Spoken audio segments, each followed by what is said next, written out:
Matapos ang 18 taon ng pagkabulag, unang bumukas ang aking mga mata. At natuklasan kong ang aking asawa na natutulog sa tabi ko ay ang kasalukuyang emperatris. At ang katulong na lagi kong pinagtitripan ay isang natatanging espada na walang kapantay sa buong mundo. Mas nakakatakot pa, kahit ang aming matandang aso, ay isang makapangyarihang halimaw na nabuhay ng 400,000 taon. Dahil natatakot ang emperatris na magamit ako ng mga may masamang balak. Kaya't nagpadala siya ng iba't ibang mga bihasang tao mula sa mundo ng martial arts. Nagsuot sila ng anyong karaniwang tao para protektahan ako. Ngunit paano niya alam na hindi ako tunay na bulag? Kundi kusang isinara ang aking mga mata at isip.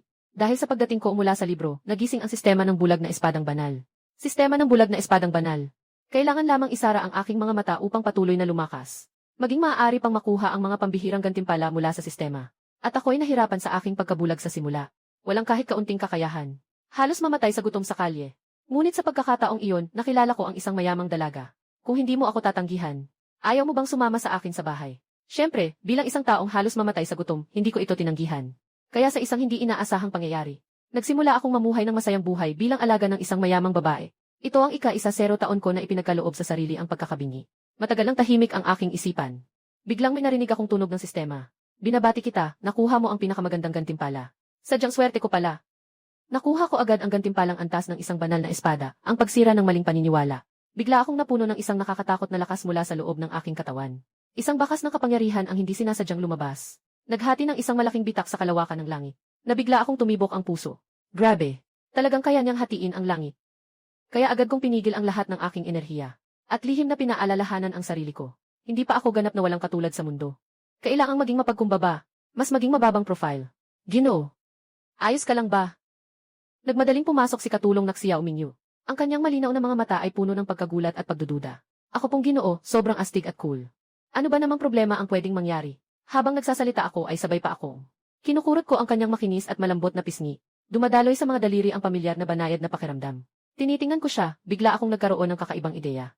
Isang kaisipan ang sumulpot mula sa kaibuturan ng puso ko. Mingyu, gusto mo bang matutong mag-isda ng espada? Pinisinik si Yao Mingyu ang kanyang namumula ng mga pisngi at maingat na tumango. Gusto kong matuto. Gusto kong protektahan ang aking asawa at ang amo. Matapos marinig ang kanyang kwento, nagmukha akong may malalim na pag-iisip. Nakanganga, nakatago ang mga kamay sa likod. Ngumingiti na parang nagbabalik tanaw. Sa loob, medyo nakakatawa ang eksenang ito. Huminga ako ng malalim at nagsimulang mag-imbento. May isang tao noon na nagsabi sa akin na ang aking mga buto ay kamangha-mangha. Na isa akong pambihirang mag-aaral sa sining ng pakikidigma. Kaya't kailangan talagang ipasa sa akin ang isang aklat ng daon ng espada. Tawagin itong 5 taon ng pagsasanay sa espada at 3 taon ng simulasyon. Pinagmamalaki pa niyang siya ay si Lichun Gang, ang pinuno ng daon ng espada. Sinasabi niyang hindi ako ipinanganak para kay Lichun Gang. Ang daon ng espada ay walang hanggan tulad ng mahabang gabi. Noong panahong iyon, naisip ko na siya ay isang matandang manloloko.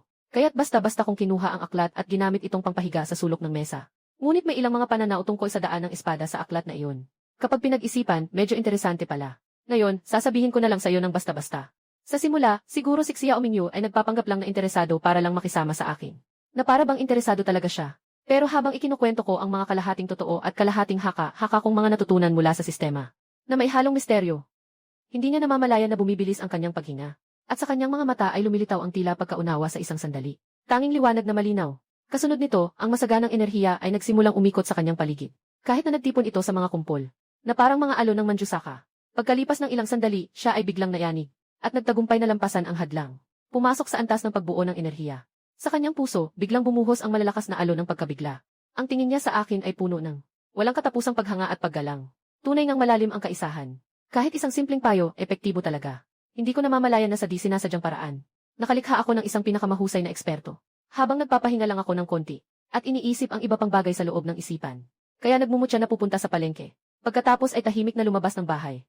Ang maliit na baryo na ito na tila ordinaryo, ay talagang muling itinayo matapos wasakin. Ang sentro ng dakilang dinastyang Wei, ang Lingxiao Hall. Ang punong ministro na si Shen Chensu na nagpapanggap bilang kapitan ng baryo, ay nakatingin ng may alalahanin sa bitak sa langit. Nakita niya akong dahan-dahang lumalapit gamit ang aking puting tungkod. Agad niyang tinago ang seryosong ekspresyon na nagpapakita ng pag-aalala sa bansa at sa tao. Pinalitan niya ito ng isang masiglang ngiti at bumati sa akin. Biglang naalala ko ang sistema dati na nagbigay ng gantimpala gamit ang bilog na dali at buto na kasanayan. Hindi ko pa nasubukan ang epekto nito. Ngayon ay isang magandang pagkakataon para subukan. Habang naisip ko iyon, walang pag-aatubili, agad akong gumawa. Diretsong itinaas ang kamay at pinagbato sa mukha niya. Ng taong nasa posisyon bilang pangunahing ministro sa kasalukuyang panahon. Pagkatapos ay nagsimulang mag-eksperimento ng walang pakundangan. Si Shen Chenshao ay galit na galit, namumula ang mga ugat sa noo. Nasa mataas siyang posisyon, isang tao sa ibaba niya, milyon-milyon sa itaas. Kailan pa siya nakaranas ng ganitong kahihiyan na hubad sa harap ng publiko? Ikaw, matandang ito, may kakaibang kapalaran. Dapat ay mayaman at makapangyarihan, magiging ministro sa palasyo. Bakit nandito ka lang sa maliit na lugar bilang isang punong barangay? Sabi pa niya, mas lalo pa niyang pinapalala. Hawakan mo siya sa ilong at turuan siya. Ikaw, matandang pasaway. Nagsasalita ka na naman ng masama tungkol sa akin sa likod ko. Bakit? Sinasabi ko sa'yo, mas mabuting umamin ka na lang. Kung hindi, hahayaan kitang magdusa sa iyong mga pagkakamali. Mukhang may masamang mangyayari sa'yo. Tawa. Ang general sa kabilang bahay na nagpapanggap na nagbebenta ng uling ay hindi na nakatiis. At napatawa ng sobra hanggang sa hindi makahinga. Ang punong tagapayo na karaniwang nangingibabaw sa tanggapan. Ay sa sandaling ito ay pinagsabihan ng isang bulag na hinawakan ang kanyang ilong. Ang eksenang ito ay napakaganda talaga. Sa pagkakataong iyon, ang emperatrice na nakasuot ng itim na damit. Si Murong Wan-er ay dahan-dahang lumapit. Katatapos lang niyang pakinggan ang ulat ni Xiao Mingyu. Lumitaw ang matinding curiosity sa akin. Nais niyang makita ng personal. Habang ako naman ay lumipat na sa tabi ng sto ng gulay. Ang nagbebenta ay nag-iisip tungkol sa rebeldeng si Xiao Ming, ang anak ng Hilaga. Nagbebenta. May sibuyas ba kayo? Dahil sa kakaibang palatandaan sa langit kanina at sa plano niyang mag-alsa. At dahil sa gulo sa isip. Kaya hindi na nag-angat ng ulo at galit na sigaw. Ang tanga mo. Hindi mo man lang tiningnan. Tama ka naman talaga. Nakita ni Xiao Ming na ako ang tumingin. Biglang nagmukha siyang parang uling ang kulay ng mukha. Palagi siyang nangangarap na magtagumpay sa pag-aalsa at sakupin ang emperatrice. Masyado mo akong itinuring na kaaway na kumukuha ng galit sa puso niya. Kaya't basta na lang niyang itinapon ang pagkain sa pwesto para turuan ako. Ngunit narinig niyang bigla akong nagsalita. Kapatid, sa tono ng boses mo, galing ka sa Hilagang Dako, di ba? Makinig ka sa payo ng isang kabataan. Agad mong dalhin ang asawa at mga anak mo dito. Huwag ka nang manatili sa lugar na iyon. Alaynan, bakit? Ang prinsipe ng Hilagang Dulo ay magpapasimula ng laban. Ang matanda niyang anak ay pumasok na ng palihim sa kabisera. Naghahanda na siyang mag-alsa. Malamang hindi magtatagal. Mapapalayas ang buong angkan sa kanilang tahanan. Pagkatapos sabihin ito, si Xiao Mingru ay nagbago ang mukha na parang tinamaan ng kidlat. Nasa loob siya ng takot. Hindi pa niya nailalabas ang plano. Paano ko nalaman ito bilang isang bulag? Tinitigan niya ako nang may galit sa kanyang mukha. Paano mo nalaman? Umiti ako ng misteryoso. At bahagyang pinatpat ang kanyang balikat. Bilang isang bulag, marunong kang manghula. Ayos lang yan, di ba? Ikaw. Lumayas ka. Sisimulang sumigaw pero biglang tumigil ang boses. Dahil nakita niya ang babaeng emperador na nakasuot ng simpleng damit. Ngunit may napakalakas na presensya, dahan-dahang lumalapit. Bakit ka nandito? Humarap ako sa likod sa amoy. Napamilyar at mumiti ng mahinahon. Kahit na madilim ang paligid, alam kong nandito na siya. Si Murong Wan-er, ang kanyang magagandang mata, ay nakatingin sa akin na parang nakangiti. Pagkatapos ay sinulyap niya si Xiao Ming na pawis. At sinabi ng walang gaanong pakialam. Nandito lang ako para maglakad-lakad. Katatapos ko lang marinig ang tungkol sa balak ng prinsipe ng Hilagang Teritoryo na magrebelde. Ako. Gusto ko ring marinig. Sa isang iglap, ang dating masigla at maingay na pamilihan ay nahulog sa katahimikan. Ang mga tao sa paligid ay nagulat. Talagang ang bulag na ito ay walang kaalam-alam. Nangangahas na talakayin ang balak ng prinsipe na magrebelde, isang bagay na maaaring magdala ng kamatayan. Walang pakialam akong umiling. Nagkunwaring seryoso akong nagsalita. Parang pinag-uusapan ko lang ang panahon ngayon. Hindi ito basta-basta lang. 3 taon na ang nakalipas mula nang umupo ang emperatrice. Simula noon, palihim nang nagsimulang mag-ipon ng mga sundalo si Xiao Yuan, ang Panginoon ng Hilaga. Pinalawak niya ang kanyang kapangyarihan. Nag-recruit siya ng mga takas at kriminal. Ang kanyang ambisyon ay matagal nang malinaw na. Ngayon ang kanyang anak na si Xiao Ming ay personal na nagdala ng mga piling mamamatay tao papasok sa kabisera. Naghihintay lamang ng kaguluhan sa loob. Ang 1,000,000 sundalo mula sa Hilaga ay agad na atake sa imperial na lungsod. Pagkatapos ng mga salitang iyon, ang paligid ay naging napakatahimik na parang kahit isang karayom na nahuhulog sa lupa ay maririnig. Lubos na nanlumo si Xiao Ming. Ang takot sa loob ay tuluyang nanaigkay sa galit. Hindi siya makapaniwala. Baka ang bulag na ito ay may buong mapa na nakikita. Ang matagal niyang pinlano at inisip na isang perpektong lihim na plano ay naibunyag niya na parang nagkukwentuhan lang. May ebidensya ka ba? Naging seryoso ang tono ni Murong Wan-er, ngunit may bahid ng malamig na damdamin sa kanyang boses. Agad akong nagpakita ng matuwid na mukha at malakas na sigaw, para mapanatili ang kapayapaan ng nayon. Ngayon, ipapaliwanag ko sa inyo ng harapan. Yung mga mamamatay tao na pinangunahan ni Xiao Ming, siguradong nakatago ngayon sa bahay ng pangunahing ministro ng hari, at naghahanda siyang magdulot ng isang madugong sakuna. Sa tabi, ang gumaganap bilang punong bayan na si Lis Kenzu. Ang kanyang mukha ay biglang naging itim na parang ilalim ng kawali, puno ng sama ng loob. Parang pinagpalaba ang bibig ng bulag na ito. Paano niya naman ito nahulaan ng tama? Nagbigay ng tingin si Emperatrice in Grand Vince. Alak ang pinuno ng bantay na nagkunwaring nagbebenta ng alak. Biglang nawala sa lugar. Ilang sandali pagkatapos, isang lihim na ulat ang naipadala pabalik. Totoo ang balita. Talagang nahuli ang nakatagong mamamatay tao sa tanggapan ng punong ministro. Si Xiao Ming ay tuluyan ng nabaliw at nawasak ang kanyang depensa. Parang patay na isda siyang tinatakan ng mga sundalo. Hinahatak na walang lakas ang kanyang buong katawan. Nang umalis siya, ang tingin niya sa akin ay puno ng puot. Gustong-gusto akong lamunin ng buo. Ngunit ako ay nalulumbay sa kasiyahan ng paggawa ng kabutihan araw-araw. Pati na rin ay mabait na tinawag siya habang hinihila palayo. Per, pakinggan mo ako. Dali mong kunin ang asawa at mga anak mo para iligtas sila. Mapalad ka na nakatagpo mo ako. Dahil sa sinabi niya, napaiyak si Xiaoming at biglang sumuka ng dugo. At nawalan ng malay agad. Kinabukasan, nakahiga ako ng relax sa silyang kawayan habang nagpapahinga. Biglang narinig ang tunog ng sistema sa aking tainga. Matagumpay na napigilan ang pangunahing tauhan na si Xiaoming. Nabawasan ng 600 puntos ang kanyang kapalaran. Gantimpala, ibinigay ang Tianji na espiritual na damo, ang Yuming Shihun na bulaklak, at 100 kilo ng pagkain para sa mga Diyos. Isang pag-iisip ko, ang napakabihirang Tianji na espiritual na damo, ay nahulog sa aking kamay. Maaari itong magpagaling sa malamig na sakit ng Emperatrice na hindi gumagaling sa loob ng maraming taon. Ngunit iniisip ko na sa ngayon, hindi ko balak itong ialay sa Emperatrice. Sa wakas, siya ay isang estranghero. Saan ba naman ang kahalagahan ng sariling manugang? Ang anak kong si Wan Er ay isang karaniwang tao lamang. Ang gamot na ito ay makakapagpahaba ng kanyang buhay nang hindi bababa sa 100 taon.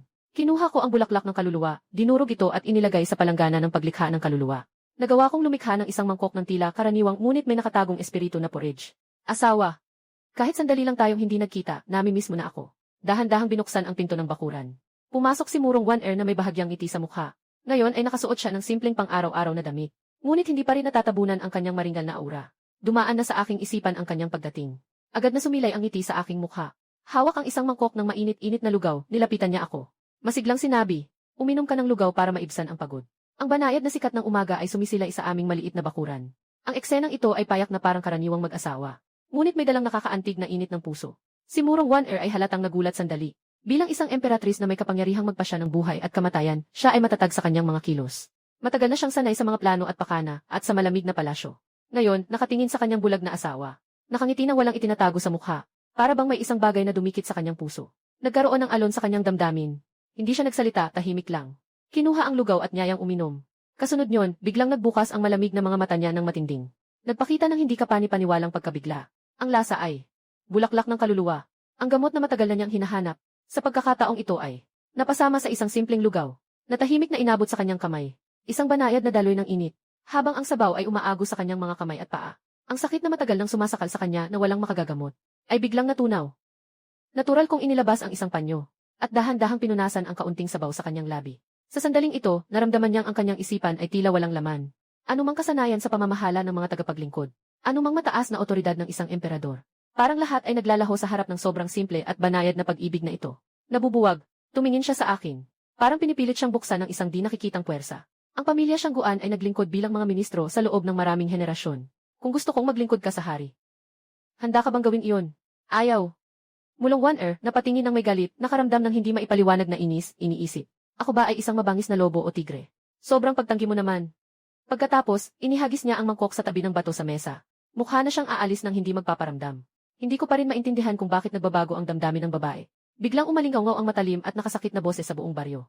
Nararating na ang emperador. Magsuot ng damit pangkaraniwan, si Shangguan Yunshu ay agad na pumunta sa harap ng hari upang magpaliwanag. Bigla akong napaatras mula sa upuan na gawa sa kawayan. Ano? Hari? Ito ba ang propesya ko sa palengke? Agad na kumalat sa tainga ng emperatrice. Para siyang personal na pumunta rito para akitin ako. Ang alalay na si Xiao Mingyu ay namumula ang mukha. Humahabol na pumasok sa bakuran. Sadyang pinipigilan ang boses at todo ang acting. Ginoo. Dumating na ang emperador. Lumabas ka na. Hinila niya ako palabas ng pinto. Bago ko pa man mahanap ang aking daan para lumuhod, may isang kamay na matatag na sumuporta sa akin. Makikita ang mga perlas na kortina sa ibabaw ng karwahe at ang korona ng emperador na dahan-dahang nanginginig sa hangin. Si Murong Wan Er ay nakasandal ng tamad sa trono. May ngiti sa kanyang mga labi. Nakatayo siya sa mataas na posisyon at tinitingnan ako, sinabing may pang-aasar. Hindi mo na kailangang maging masyadong magalang, Ginoo. Nandito ako ngayon upang anyayahan kang pumasok sa korte bilang isang opisyal. Hindi ko alam kung ano ang iyong saloobin. Salamat po sa inyong malaking kabutihan, mahal na hari. Ako'y isang simpleng tao lamang na kulang sa kaalaman. At natatakot akong hindi ko kayang gampanan ang mataas na tungkulin sa hukuman. Hindi naman nagalit si Murong Wan Er nang marinig ito. Ngunit bahagyang tumingin siya kay Xiao Mingyu sa kanyang tabi. Agad namang naintindihan ni Xiao Mingyu. Lumapit siya ng isang hakbang at binaba ang boses sa aking tenga.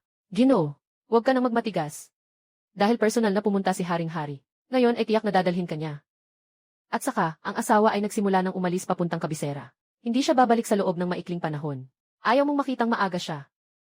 Nang marinig mong pumunta si Wan Er sa kabisera, matagal kong pinag-isipan at sa huli ay huminga ako ng malalim.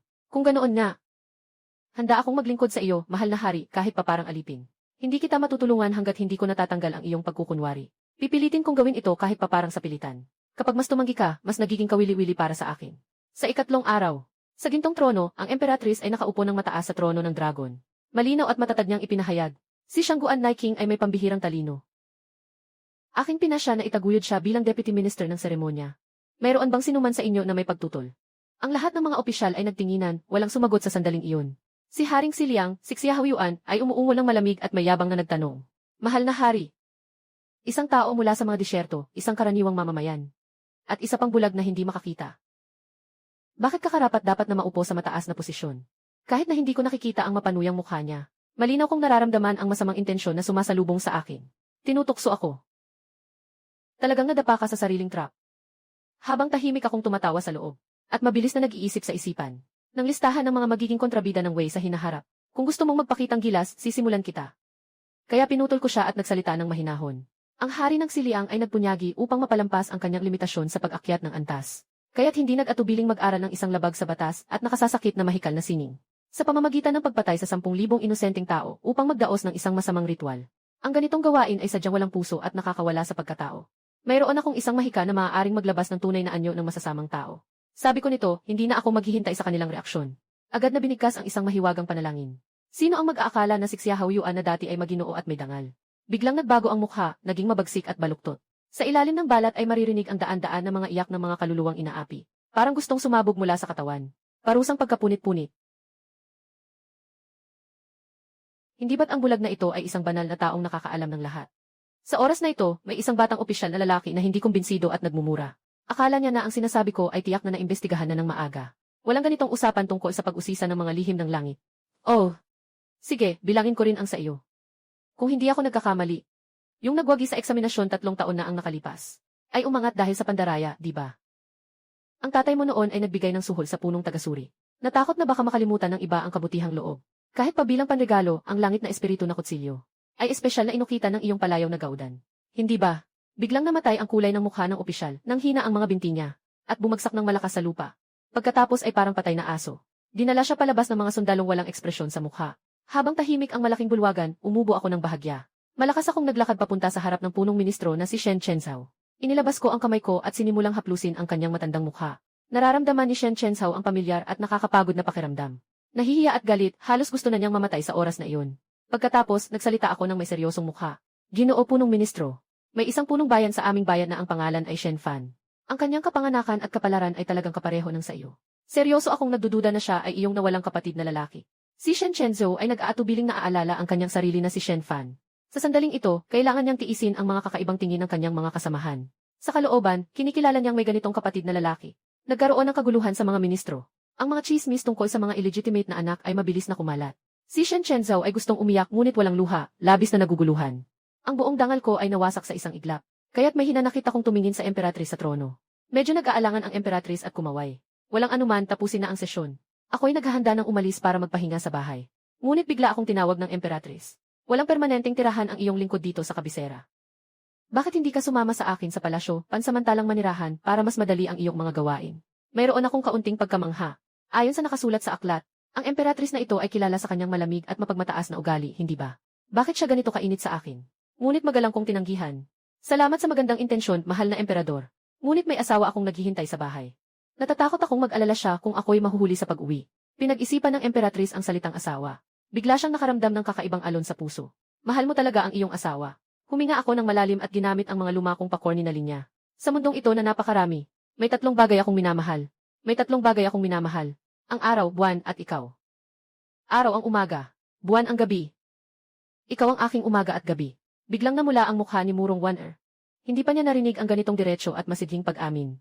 Ang puso ni Shijian ay parang isang maliit na usa na naguguluhan. Nahihiya siya at hindi alam ang gagawin. Bigla siyang napabulalas ng sinabi. Sa tingin ko, maganda ang sinabi mo.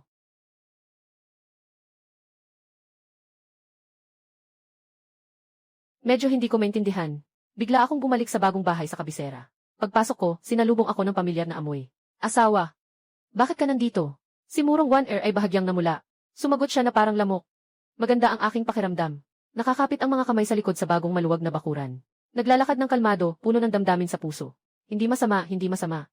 Ngayon, masasabi na tayong may bahay at ari-arian sa kabisera. Walang pakialam talaga. hindi mo ba nakita na umuwi na ang may-ari ng bahay? Pinalo ko ito ng isang sipa para itaboy habang nagmumura sa sarili. Ang dakilang way na bantay ng bansa, ang apoy ng langit na kilin, ay gumulong sa lupa ng kalahating bilog. At pagkatapos ay naguluhan ang buong aso. Siya ay isang dakilang Diyos. Ngunit itinuring siya ng bulag na ito na isang karaniwang aso. Siya ay labis na nagalit at nagningning ang kanyang mga mata. Naghahanda na siyang sumugod at kumagat. May naramdaman akong bahagyang panganib na papalapit. Walang pag-iisip basta't pinakawalan na lang. Ang balak ng mapanlikhang espada. Agad na nakatayo ang balahibo ng asong iyon. Dahil sa napakataas na intensyon ng pagpatay, na halos mawalan ng ulirat. Kaya't agad itong nagpakita ng isang saloobin na biglang nagbago. Sa loob ng isang segundo, tapos ay nagwawala sa pagwagayway ng buntot. Lumapit pa at nilamasa ang aking pantalon para magpakasaya. Doon lang ako natuwa at ngumiti. Inabot ko ang kamay at hinaplos ang ulo ng aso. Talaga, sana ganito na lang agad, bakit pa kailangang maghirap? Si Xiao Mingyu sa tabi ay nakatingin na lang ng nakanganga. Bakit ang nilalang na ito ay mas mapagsilbi pa kaysa totoong aso? Kinabukasan ng maaga, agad kong itinanim ang mga kayamanan na ibinigay ng sistema sa bakuran. Pagkatapos, kinuha ko ang mga dekalidad na pagkain ng aso at ibinuhos ito sa mangkok. Wang Kai. Kumain na. Agad na hindi natuwa ang Feng Qianqilin. Noong mga panahong iyon, sumama siya sa unang emperador at nilusob ang mundo. Kahit na ngayon ay nabawasan ang kanyang kapangyarihan at naging aso. Hindi pa rin siya dapat kumain ng ganitong basura at mapahiya. Kahit mamatay na gutom si Wang Kai, hindi niya lalapitan kahit isang patak. Pero sino ang nakakaalam sa susunod na segundo? Hinawakan ko ang ulo niya at pinasok sa palanggana. Ang nakakaakit na amoy ay biglang nagpasigla sa kanyang mga pandama. Hindi ito basta-bastang dog food. Ito ay malinaw na. Sa alamat, ang makapagpapalusog sa pinagmula ng banal na hayop ay ang kalituhan at siyaos na primordial essence. Natunga nga ito ng isang segundo. Tapos sumugod ito at nagpakitang gilas ng todo. Ang buntot ay kumikindat na parang electric fan. Naku, grabe. Ang bango. Dumating ang dalawang dalaga at binuksan ang pinto. Hindi nila inaasahan na sa sariling bakuran nila. Makikita nila ang halimaw na bulaklak ng kaluluwa. Amihan matalim, at ang suan mo na puso ng ubas. Ninang si Xiao Mingyu ay pinipisil ang mga mata, akala niya ay hindi pa siya gising. Si Murong Wan Er naman ay nanghina ang mga paa. Halos mahulog siya sa lupa. Ang mas nakakagulat pa ay siya. Ang banal na hayop na tagapagtanggol ng bansa ay nakatali pa sa isang tali ng aso. Sa ngayon, para siyang batang hindi pa nakakain buong buhay niya. Ilagay ang ulo sa palanggana ng aso at magpakasawa sa pagkain. Ang langit na kilin ay nakahiga sa lupa, ang dila ay mahaba. Ang dating nakakatakot na mukha ng aso ngayon ay puno ng mapagbigay na tingin. Nang makita ni Xiao Mingyu ang sitwasyong ito, agad niyang kinuha ang sirang palanggana ng aso at itinapon ito sa tabi. Mula sa kanyang imbakan, kumuha siya ng karne ng kakaibang hayop na punong-puno ng espiritu. Ginoo, ikaw ang aming kayamanan ng bansa. Saan ka makakain ng ganitong sirang pagkain? Ito ang pinakamataas na kalidad ng espiritual na karne na espesyal na inihanda para sa iyo ng ranch. Habang sinasabi ito, aalisin na ang tali ng aso. Hindi inaasahan na ang matandang asong lupa ay sumulyap ng pahilis. Na nagmumurang isipin na ang espiritual na karne na pinagsisiksikan ng mga tao ay hindi ito sapat kahit na pangsiksik sa mga ngipin. Saan ka makakahanap ng amoy ng ganitong uri ng pagkain? Sa mga naguguluhang mata ni Xiao Mingyu, si Wang Kai ay naglagay ng kwelyo sa kanyang liig gamit ang kanyang mga paa. Pagkatapos ay umikot siya at dumapo sa aking mga paa. Ang kanyang buntot ay nanginginig na parang gustong lumipad. May tunog siyang nagmumula sa kanyang lalamunan na parang nag-aamo. Si Shangguan Yunshu, ano bang pinainom mo kay Wang Kai na nakakaakit? Si Murong Wan Er ay bumaba sa mga baitang, puno ng mga tanong sa kanyang mga mata. Hindi niya maunawaan ang tungkol sa babaeng ito. May dugo ng kilin at dragon. Kahit maging aso pa, hindi pa rin isang karaniwang banal na hayop ng bansa. Bakit sa loob lang ng isang araw, tuluyang nawala ang kanyang integridad? Walang masyadong. Siguro may karanasan ako sa pagpapalaki ng aso sa bahay namin. Lahat ng aso sa baryo kaibigan ko. Siguro natuwa siya sa akin. Ako'y bumiti at marahang yayakap ang ulo ng aso. Si Murong Wan Er ay may nanginginig na labi, ngunit hindi makapagbanggit ng pagkakakilanlan ng Diyos. Kaya't kailangan niyang lunukin ang pagdududa. Kaya't tumingin siya sa bakuran, sa mga nagniningning na damo at mga halaman, at nagtanong, ano ang tungkol sa mga espiritual na damo? Hindi naman siguro sila nakikita ka ng maganda, di ba? Matagal ko nang naisip ang sasabihin ko, nag-imbento na lang. Ano yung mga espiritual na damo na yan? Kanina umaga, may matandang lalaking may puting balbas na nagbenta ng gulay sa harap ng bahay. Nakita kong matanda na siya at mukhang kawawa, kaya't binili ko lahat at itinanim. Mahal, hindi mo ako sisisihin sa pag-aaksaya ng pera, di ba? Si Murong Wan Er ay tumingin sa mga halamang iyon. Mga bulaklak ng yung isdis na kayang bilhin ang kalahating lungsod ng Beijing.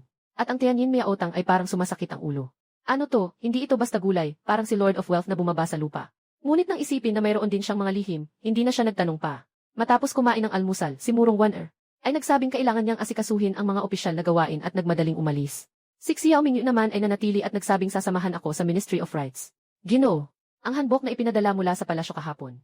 Gusto mo bang subukan? Sumilit si Xiao Mingyu mula sa likod ng pinto. Nakakarga sa braso ang isang suot na uniforme na may borda ng 3 uri ng ahas na dragon. Kapag nakikita ang nakatataas, kailangang maging formal. Kahit na ang mga taong tulad natin sa daan ng kabuktutan ay kailangang magpakumbaba.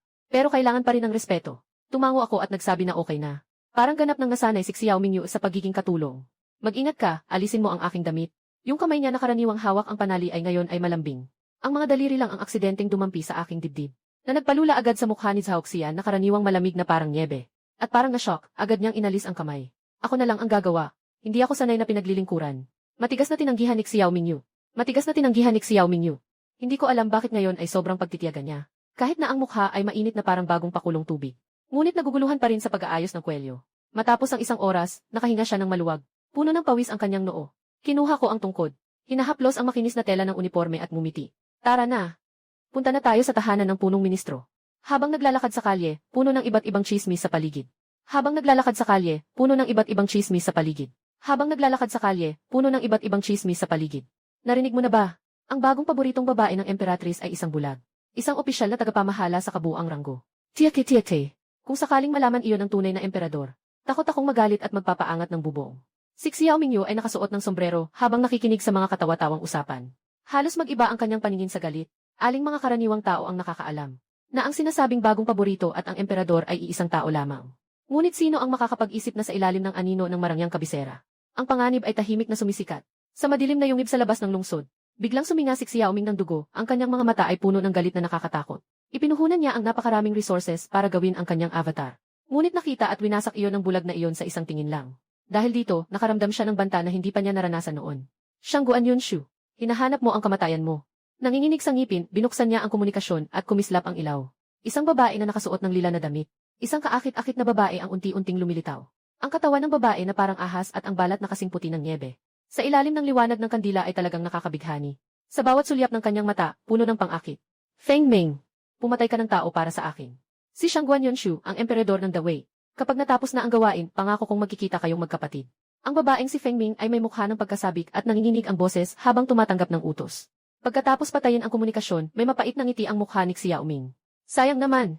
Ang tinatawag na kapatid na lalaki ay matagal nang namatay sa eksperimento. Sa panahong iyon, wala akong kaalaman tungkol dito. Pumasok na ako sa silid-aklatan ni punong tagapayo Shen Chenzhao. Ako po ay bumabati sa punong tagapayo. Sisimulan ko na po ang paggalang. Parang may multo siyang nakita si Shen Chenzhao. Bigla siyang tumalon at hinawakan ako. Mas pangit pa ang ngiti niya kaysa sa iyak. Ginoong Shilang. Hindi na kailangan ng formalidad. Umupo ka na. Umupo ka na. Sana umalis na agad ang malas na ito sa akin. Masaya akong umupo ng nakangiti at komportable. Kakadating ko lang. Kung may trabaho, mangyaring utusan niyo lamang ako, Ginoong Ministro. Wala akong magawa at nababato. Ang ulo ni Shen Chenzhao ay umuugoy na parang isang tambol. Si Li ay lihim na nag-iisip. Sino ang may lakas ng loob na utusan kayo? Nang ako'y handa nang umalis, biglang may amoy na masarap na dumapo. Sandali lang. Huwag munang umalis, Ginoo. Pakinggan niyo muna ang sinasabi ng maliit na babae. Isang napakaakit na babae ang dahan-dahang lumabas. Ang mga batang daliri ay dahan-dahang humawak sa aking balikat. Ang mga daliri ay tila humahaplos sa aking dibdib. Ang boses ay napakasarap na parabang pinapahina ang mga buto. Ang babaeng ito ay ang asasin na nagngangalang Wu Ming na may pangalang Feng Ming. Kumpiyansa siyang sa kanyang mga nakakaakit na paraan. Ay madali lang na maharap ang isang bulag na walang kakayahan. Nagkunwari akong nag-isip at tahimik na umatras ng isang hakbang. Nais kong umiwas sa biglaang panggugulo. Ngunit kahit anong gawin ko, ang malambot na kamay na iyon ay sumusunod sa akin. Maaari bang malaman kung sino ka? Ako po si Wu Ming, isang opisyal sa ika-6 na antas ng Ministeryo ng Ritual. Si Feng Ming ngumiti ng bahagya, ang kanyang mga mata ay kumikislap. Si Shen Chenzhao sa tabi ay napansin at nagtaas ng kilay. Nabigla siya sa loob-loob niya. Sobrang tapang ng batang ito. Sa gitna ng araw, naglakas loob siyang makipag-ugnayan sa lalaki ng Emperatrice. Talagang wala nang takot sa buhay. Si Xiao Mingyu ay matagal ng malamig na parang yelo. Ang kamay niyang humahawak ng espada ay bahagyang nanginginig. May mga kidlat na kumikislap sa aking mga mata. Nang malapit na akong magalit, biglang binitiwan ni Feng Ming ang kanyang kamay. Eleganting umatras sa ligtas na distansya. Ang ganitong paglapit at paglayo. Ang pinaka nakakagulo sa isip ng batang lalaki. Sayang, nagkamali siya ng kaunti. Bagaman bulag ang aking mga mata, hindi bulag ang aking puso. Tahimik akong umatras ng kalahating hakbang, ang aking puso ay nag-ingay ng babala. Una, mang-aabala at manghihipo, pagkatapos ay magpapanggap na mahiyain at umatras. Ang gawin na ito ay talagang parang aklat aralin ng Green Tea. Tama nga. Agad na nagpalit si Feng Ming ng mukha na formal at nakatingin kay Shen Chenzhao. Ginoong punong ministro.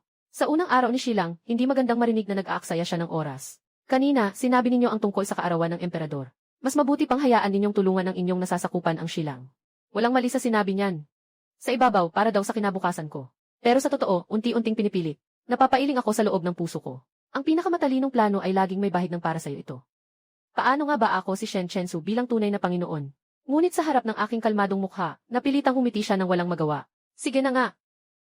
Sundin mo na ang sabi mo. Ganito pa ang pasanin ko, ang mag-organisa ng birthday party. Gusto ko na sanang saktan ng tungkod ang babaeng ito. Pero kailangan ko lang umiti at tumango, parang nakikisakailang sa usapan. Pagkatapos umalis sa bahay ng chief advisor, naglalakad kami ni Ren sa kalye. Napaka-espesyal ang pakiramdam, parang may kakaibang tensyon.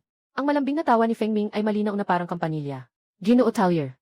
7 araw na lang bago ang kaarawan ng kanyang kagalang-galang. Bakit hindi tayo maghanap ng lugar na walang tao para mag-usap ng tahimik sa gabi? At pag-usapan ng mabuti ang tungkol sa salu-salo. Kapag nagsalita siya, parang matulis na kutsilyo. Tumingin siya sa tabi kay Xiao Mingyu na may malamig na aura. Nakangisi siya at nag-isip sa sarili. Napakalalim ng kanyang kakayahan bilang katulong. Kung gusto mong kumilos at pumatay, kailangan mo munang paalisin siya. Lumiko si Xiao Mingyu, malamig ang tingin na parang yelo na 1000 taon na. Ngumiti si Feng Ming ng matamis at hindi nagpatalo, tumitig pabalik. Nagtagpo ang tingin ng dalawang babae, parang may mga apoy na nagliliyab sa hangin. Naglalakad ako sa gitna, nagkunwaring hindi napapansin ang mga intriga. Pindot lang sa aking puting tungkod at buntong hininga. Malawak ang langit at lupa. Pinakamahalaga ang pagkain. Kung may problema, pagkatapos kong busugin ang sarili natin, pag-usapan na lang natin. Kaya nga, bago lang akong nakarating sa Beijing, wala pa akong matuluyan. Sana ay may pagkakataon akong maranasan iyon. Matikman ang luto ni Tiyuhin. Si Feng Ming ay nakaplano ng manatili sa tabi ko. Agad siyang magpapakita ng malambing na anyo at magpapalambing. Si Xiao Mingyu ay malamig na nagsabi, wag na. Hindi pwede. May asawa na ang anak ng ministro, Ting. Pakiusap, igalang mo ang sarili mo. Kain lang naman ako ng libre. Wala akong ibang hinihiling.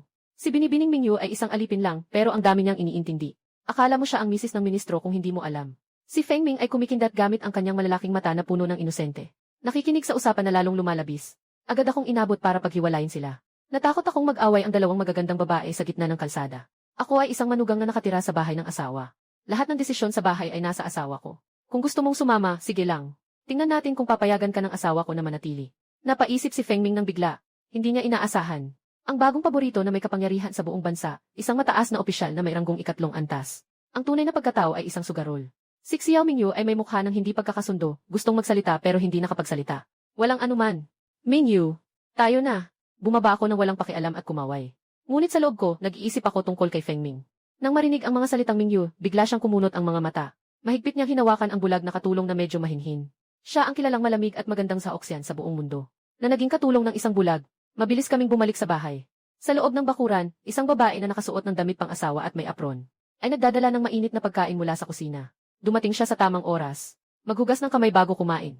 Ngumiti si Murong Wan sa akin ng mailambing. Ngunit mabilis na napunta ang kanyang tingin sa kaakit-akit na Feng Ming. Bahagyang itinaas ang kanyang kilay na may kaunting pagsusuri.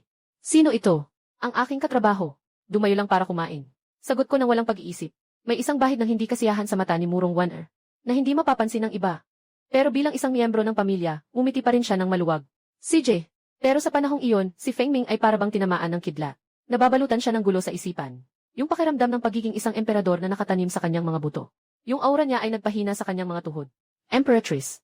Dapat na pumatay ng walang pag-aalinlangan ang mamamatay tao ng kulto. Ngunit ngayon ay hindi mapakali. Halos sumigaw si Feng Ming nang buksan niya ang kanyang bibig. Agad na itinaas ni Murong Wan ang kanyang daliri sa kanyang mga labi. Nagbigay siya ng babala sa pamamagitan ng pagtingin sa kanya at itinuro ako sa tabi. Agad na naintindihan ni Feng Ming at mabilis na tumango. Agad na isinara ang kanyang bibig at tumingin sa mga pagkain sa mesa. Makakain ang pagkain na gawa mismo ng emperatrice. Sulit na kahit pabukas ay mawala ng ulo. Masayang kumuha siya ng piraso ng isda at inilagay sa bibig. Mapait, maanghang, maalat at mabaho. 4 na lasa ang sumabog sa dila. Naging malabo ang paningin ni Feng Ming at muntik ng magsuka. Anong klaseng bagay ito? Ito ba ay lason? Nakatakip siya sa bibig habang palihim na tumingin sa paligid. Ngunit nakita niyang kami ni Xiao Mingyu ay nakatingin din na parang nahihirapan. Na may komplikadong ekspresyon habang nilulunok. Sobrang pangit ba? Tanong ni Murong Wan na puno ng pag-asa nang makita ang sitwasyon. Sobrang pangit talaga. Tama akong tumango. Sobrang sarap. Feng Ming agad na nagtaas ng thumbs up, sobrang taas ng survival instinct niya. Sa tingin ko, ayos lang naman. Tahimik na ininom ni Xiao Mingyu ang saa, pilit na nagsasalita ng hindi totoo. Ngumiti si Murong Wan at tumango. Muling tiningnan si Feng Ming na may nakakaakit na katawan. Tumigil ang tingin niya sa malalaking dibdib nito. Pagkatapos ay itinulak ang buong plato ng isda. Kumain ka lang ng kumain kung masarap. Nakatigil ang ngiti ni Feng Ming sa kanyang mukha, nakapikit at umiiyak. Parang nilulunok ang nag-aapoy na uling, mahirap tapusin ang isang buong platito. Nang buksan niya ang kanyang mga mata, parang nakita niya ang yumaong lola na kumakaway sa kanya. Tingnan mo, ang bilis mong kumain. Huwag magmadali. Mayroon pang natira dito. Umiti si Murong Wan nang may kahulugan at itinulak ang ilang platito sa kanya. Feng Ming ay nagsusuka sa kamay. Halos lumalabas na ang laway niya. Hindi ko na kayang panoorin pa, kinuha ko ang pagkain at tumayo. Tutulungan kitang ayusin ulit. Ito ang unang beses kong magluto. Huwag sayangin. Si Murong Wan ay hindi mapigilan ang sarili na magdala ng isang bahagyang otoridad na parang hari. Umiti ako ng banayad. Mali po ang ginang. Pinaayos ko lang ang ilang detalye base sa ginawa mo. Hindi ito sayang. Parang ang emperador na gumuhit ng plano ng kaharian. At ang mga ministro ay nag-aayos at nagdaragdag dito. Ito ay pagtutulungan. Walang simula mula sa iyo, wala rin ang aking dagdag na ganda. Biglang naging tahimik ang bakuran, nakakatakot. Hindi na nagsasalita ang emperatrice. Bumagsak pa ang mga chopstick ng malamig na espada. Pati ang kaakit-akit na mamamatay tao ay nagulat. Ito ba ay isang pag-amin ng damdamin? Mas matamis pa ang mga salitang ito kaysa sa pulot. Sikretong sumilip si Feng Ming. Sa takot, natuklasan na ang emperatrice na hindi kumikilos habang pumatay. Ang maliit na tainga na may kulay ng gatas ay namumula na parang dugo. Sobrang nakakaakit. Agad na kinuha ni Xiao Mingyu ang maliit na notebook. Nagsusulat ng mga salita habang nag-iisip, itinatala ang mga pahayag ni Emperor tungkol sa panliligaw. Kahit na ang Empress ay pinakamagaling sa kultura at lakas sa buong mundo. Pero sa harap ng ganitong matamis na pagmamahalan, sa huli, isa pa rin siyang batang babae na hindi pa nakakaranas ng tunay na pag-ibig. Sandali lang, babalik ako dala ang muling inayos na pagkain. Agad na kumuha si Murong Wan-er ng isang piraso ng karne. At maayos na isinubo ito sa kanyang bibig. Ang uri ng panlasa na hindi pa niya natitikman ay sumabog sa kanyang dila. Bahagyang nayanig ang kanyang katawan. Ang kanyang mga mata ay puno ng hindi pa nakitang kasiglahan. Tama ka. Talagang masarap. Sumilay siya ng maliwanag. Ito na ang unang pagkakataon mula nang maging emperador siya. Na nagpakita siya ng ganitong purong ngiti na nakakabighani. Kaya kumain ka pa. Ngumiti ako at naglagay ng piraso ng karne sa kanyang mangkok. Sa pagkakataong ito, wala nang anyo ng pinakamataas na emperador ng Wei. Dalawang cute na pang-itaas na pangil ang kumikislap sa ilalim ng araw. Ang kanyang mga mata ay kumikislap ng tubig. Nakahalata siyang may konting pagkababae sa kanyang pag-ugali. Siyempre naman, hindi pa ako busog eh. Tahimik na si Xiao Mingyu sa tabi. Nilingon ang nakasimangot, hindi pa rin kumikilos ang chopsticks niya. Kahit ilang kagat lang ang kinain niya, busog na ang aso niya. Mukhang talagang nadapa ang emperatrice ngayon. Pagkalipas ng kalahating oras, si Murong Wan-er, nang may pag-aatubili siyang umalis, mabilis na bumalik sa palasyo upang ayusin ang napakaraming usaping pambansa. Ginoong Ministro, dapat na tayong mag-usap tungkol sa mga detalye ng kaarawan. Nang makita ni Feng Ming na umalis ang emperatrice, agad siyang lumapit at nagmadali. May kakaibang liwanag sa kanyang mga mata. Sinabi kong hindi ito madali at pagkatapos ay hinaplos ko ang aking damit. Tumayo ako at aksidenteng nahawakan ang tali ng aso sa tabi. Wang Kai, dalhin mo siya sa labas para maglakad-lakad. Bilang isang matandang aso ng Feng Tiankilin, humingi siya ng isang tahimik na pag-ungol. Ngayon, ang kanyang maluwalhating halimaw ng bansa ay nauwi sa pagiging nakakadena at pinapawalay. Nakadikit siya sa sahig, ayaw umangat mula sa mga asul na bato. Hinila ko ng husto ang tali pero hindi pa rin siya gumalaw. Walang hiya akong sinipa sa puwet niya. Dali, tumayo ka at pumunta sa labas para dumumi. Kung magdumi ka dito sa bakuran, lutuin kita ngayong gabi. Galit na galit ang matandang aso, nanginginig ang ugat sa noo. Ako ay isang banal na hayop, hindi kailangang dumumi. Nais niyang magalit pero narinig niya akong dahan-dahang nagsabi. Bilangin ko hanggang 3. Kung hindi ka pa bumangon, wala ka nang makukuhang pagkain para sa aso. Sa susunod na segundo, ang dating mayabang na espiritu ng hayop ay biglang tumalon at mabilis na ikinukuskos ang buntot. Nagmamadaling dinidilaan ang aking pantalon. Ano ang halaga ng dignidad? Sa harap ng espesyal na pagkain para sa aso, talagang masarap din maging isang licking dog. Masaya akong hinahatak si Wang Kai palabas. Si Xiao Mingyu at Feng Ming ay nagtinginan. Walang magawa kundi sumunod ng walang magawa. Ngunit sa sandaling iyon, si Sumoksoan, ang dakilang general ng dakilang Wei, ay nagmamadaling pumasok sa kabisera. Ang mga rebelde na ito ay sobrang kapal ng mukha. Napapangilabot si Sumoksoan sa galit. Dumating siya ngayon sa lihim na utos upang inspeksyonin ang hangganan. At natuklasan na halos kalahati ng mga general ay lihim ng sumapi sa rebelde na si Xiao Yuan. Hindi pa niya nagawang magpalit ng suot na pananggalang. Habang nakasakay sa kabayo, nagsusulat na siya ng lihim na ulat. Pinapadali niya ang pagpapadala nito sa emperatrice. Pagkatapos nitong gawin, nagpa siyang pumunta muna kay Shangguan Yunshu. Nais niyang makuha mula sa taong may propesya ng santo ang paraan para tuluyang talunin si Xiao Yuan. Ngunit nang dumaan si Sumoksoan sa kanto, agad niyang nakita ako. Nasa oras na ito, hawak ko ang tali ng aso. At nakatingin sa isang puno na may baluktot na liig, nagmumura. Magsagawa ka na. Matagal na tayong naglalakad.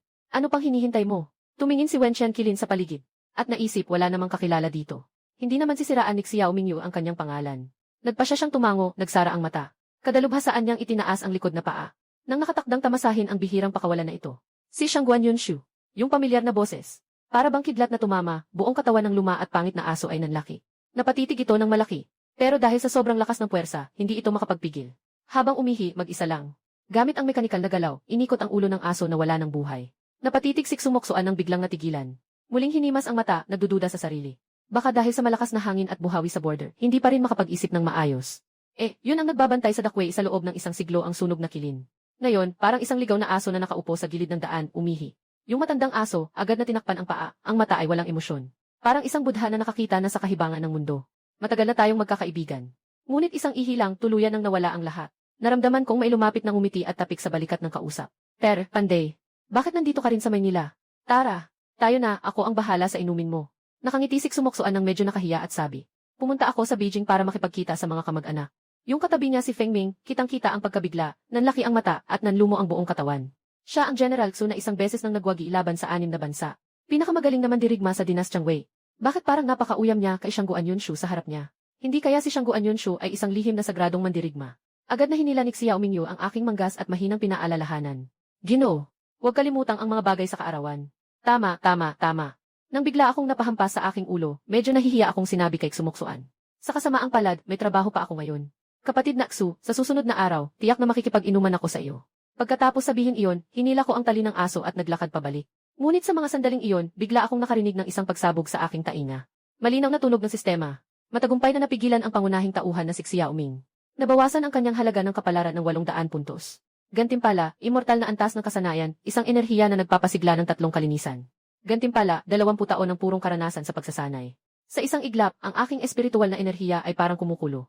Dumadaloy ito ng mabilis sa mga meridian. Agad akong nakapasok sa huling yugto ng konsentrasyon. Yung isang daliri na kayang pumuputol sa langit, isang espada. Yung lakas na kayang putulin ang isang grupo ng mga demonyo. Mas nakakagulat pa ay yung sagradong kasanayan sa kung paano magturo. Na kayang hatiin ang 3 kopya na may 60% ng tunay na kakayahan. At nakakaintindihan sila ng puso't isipan. Tulad ng isang regalo mula kay Xiao Ming, ang batang nagdadala ng yaman. Pagbalik namin sa bakuran, si Feng Ming at ako ay nakaupo sa ilalim ng punong peach blossom. Nag-uusap tungkol sa handaan. Sa labas ng lungsod, si Xiao Ming ay kakakuha lang ng balita. Na ang mga hangganan ay dapat na maalis, kaya't napakainis niya. Lahat ng ito ay dahil sa ulo na bulag na iyon. Habang humihingal, inabot niya mula sa kanyang dibdib ang isang kakaibang mata na may doble. Ito ay isang relikya ng sinaunang makapangyarihan. Kapag ito ay minarkahan, hindi ito maitatago. Umiti siya ng malamig habang pinapagana ang lihim na liwanag na unti-unting lumiwanag. Gusto niyang makita ang impormasyon tungkol sa buhay ng kanyang kapatid na si Feng Ming. Kung mayroon na bang nakuha. Ngunit ang tanawin sa larawan ay parang tinamaan siya ng kidlat. Sa hardin kung saan lumilipad ang mga bulaklak ng peach, si Feng Ming ay nakahawak sa kanyang mukha. May mga mata siyang puno ng luha. Tinutok niya ang kanyang mga mata sa magandang binata na nakabalot sa itim na sutla. Ginoo, piyesta ng kaarawan ng Emperatrice. Anong regalo ang ihahanda mo? Ang boses niya ay napakamaalindog, wala nang bakas ng pagiging mamamatay tao. Wala pa akong naiisip. Ngumiti ang binata, parang simoy ng hangin sa tagsibol. Ay, ang bait naman ng aso mo, paano mo siya na-train? Kapag hindi sumusunod, hindi ko siya pinapakain. Nag-usap sila, tanong at sagot. Ang mga talulot ng peach blossom ay parang sobra ang tamis na halos lumalabas na sa screen. Ang mga mata ni Feng Ming sa larawan ay tuwid na nakatingin. Tunay na isang babaeng nalulunod sa pag-ibig. Na nakikipaglandian sa kanyang kasintahan. Biglang bumuga ng dugo si Xiao Ming at nanlabo ang paningin. Halos mamatay siya sa galit sa mismong lugar. Ang kanyang pinagsikapang ace ay hayagang nagpapakita ng pagmamahal sa kanyang matinding kaaway sa harap niya. Tinitigan ni Xiao Ming ang maganda at nakakaakit na larawan sa screen. Nagalit na nanginginig ang buong katawan. Diretsong bumagsak pabalik at nabunggo ang screen sa likod niya. Hindi kailanman magpapabaya si Feng Ming sa akin. Siguradong may ibang dahilan. Nagpilit siyang tumayo at pilit nang umiti ng pilit na malamig. Ngunit ang mata niya ay madilim na parang maaaring umulan. Siguradong niloloko niya si Shangguan Yunshu. Sinusubukang pasukin ang kanyang puso. Pero ang dahilan na ito ay napakapilit, pati siya mismo ay natawa. Walang ibang tao sa bahay na ito, ano bang pang-akit ang kailangan mo? Hindi ba mas madali kung patayin mo na lang siya agad? Kasabay nito, sa ilalim ng puno ng peach blossom, si Feng Ming ay nakasandal pa rin sa kanyang baba. Ang kanyang mga matang nakakabighani ay puno ng pag-asa. Ginoo, ano po sa tingin ninyo ang pinakamainam na ayos para sa kaarawan ng Emperatrice? Hindi ko mapigilang tumawa. Sa tingin ko, napakadali lang ng bagay na ito. Hindi ba't parang isang malaking team building ng kumpanya lang ito? Una, ipaalam sa lahat, na may dahilan para magdiwang ang lahat. Pagkatapos, anyayahan ang mga makapangyarihan at mga kilalang tao para sa isang salu-salo. Matapos kumain, mag-ayos ng ilang mga programa para sa kasiyahan. Lahat ay pumila para magbigay ng regalo. Sa huli, magdaos tayo ng paligsahan. Tula, kanta, sayaw at drama. Lahat ay isusunod-sunod. Sabay-sabay. Kumuha ako ng isang piraso ng hindi masyadong nag-iisip. At inabot ko kay Feng Ming ang jade slip na handa na niya. Sundin lang ang planong nasa itaas. Masaya niyang tinanggap ang jade slip na parang isang yaman. Dumikit sa gitna ng noo, maingat na tinitingnan, sa bibig ay sunod-sunod ang paghanga. Ginoo, napakatalino ninyo. Ang ganitong ayos ay tunay na hindi pa nakikita noon. Habang siya ay humahanga sa pagkakataong nakayuko. Patuloy niyang pinapadala sa akin ang mga mapanuksong tingin na puno ng damdamin. Ngunit ang mga tingin na kayang magpahina ng buto ng karaniwang lalaki ay wala talagang epekto. Sa harap ko, na isang bulag, walang kahit kaunting reaksyon. Pinisil ni Feng Ming ang kanyang mga mata na nanlulumay dahil sa madalas na pagkipot. At may bahagyang pait na sumagi sa sulok ng kanyang mga mata. Talagang isang tunay na pagpapakita ng kagandahan na ipinapakita sa isang bulag. Hinawakan ko ang kanyang puting tungkod at bahagyang nagkunot ng noo. Sa orihinal na kwento, si Ming na ito ay isang malapit na tagapaglingkod na babae. Mayroon ding isang kilalang mamamatay tao sa buong Jianghu na tinatawag ding Feng Ming. Feng Ming, ano sa palagay mo ang tungkol kay si Xiao Ming? Nagkunwari akong nag-inarte lang sa isang tanong. Si Feng Ming muna. Si Feng Ming muna, nagulat, tapos lumabas ang hindi pagkagusto, malamig ang tono. Isang mayabang na anak mayaman na mayabang. Nagpapakasikat sa pamilya ng aapi ng babae at lalaki. Para lang siyang isang walang silbing hangin. Nang sabihin ito, lumingon siya sa akin. Biglang naging malambing ang tono, parang tubig. Yung si Xiaoming na parang palaka. Hindi makakasingit sa kahit isang hibla ng buhok ng Ginoo. Tahimik akong tumango. Si Feng Ming, ang babaeng ito, ay may likas na talento sa espiritu at kaluluwa. Sa huli, maaari pa siyang maging isang makapangyarihang nasa kalagitnaan ng yugto ng konsentrasyon. Ngunit ang kapalaran ng magandang babae ay mahina. Hanggang ngayon, hindi niya alam na ang kanyang nakababatang kapatid ay pumanaw na. At nagpatuloy pa rin siyang tanga na nagsusugal para kay Xiaoming. At ang nasa kabilang dako ng screen ay si Xiaoming na galit na. Namumula ang mukha at lid. Sumigaw siya ng malakas. At binasag ang mahalagang julong cup sa kanyang kamay. At sumigaw sa anino. 7 Absolute Swordmaster. Patayin mo ang mga asong ito para sa akin. Mula sa anino ay dahan-dahang lumabas ang isang tao. Ang matandang lalaki na nakasuot ng abong damit na may 7 maikling espada sa baywang. Walang ekspresyon sa mukha, yumuko at tumanggap ng utos, ang kanyang anyo ay naglaho. Sa oras na ito, nakaupo ako sa ilalim ng punong peach blossom. Hinahaplos ang baba, nag-iisip tungkol sa menu ng selebrasyon ng kaarawan ng Emperatrice.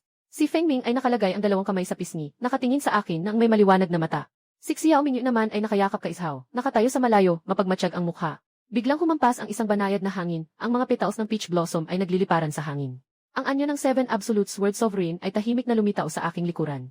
Sabay-sabay na lumabas ang 7 maikling espada, naglalabas ng matinding lamig. Ako naman tumayo at nagkamalay-malay na yumuko. Hinagis ko ang aking tungkod ng walang pake. At tumama ito sa pulso ng mga 7 espada. Nalaglag ang 7 maikling espada, nagkakalog-kalog. Nabigla ang dakilang manggagamot ng 7 espada, na nag-ara ng 100 taon. Nawasak ang kanyang 7 pader na patay sindi. Naramdaman ko na may humawak sa tungkod ko. Naglingon ng may pagdududa gamit ang walang buhay na mga mata. Tumingin sa direksyon ng 7 natatanging espada. Tumingin sa direksyon ng 7 natatanging espada. Ha! May tao ba kanina? Mabilis na umatras ang 7 natatanging espada, basa ng malamig na pawis ang likod niya. Kasi ba iyon ang bulag kanina ay isang pagkakataon lang o. Nagsipilyo siya ng ngipin at hinugot mula sa manggas ang isang lumang dilaw na plano. Handang ipakita ang ultimong patibong sa hanay ng mga espada, ang 10,000 espada nagbabalik sa pinagmulan. Ngunit nang ilabas ko ang papel, isang hangin ang biglang humawi dito.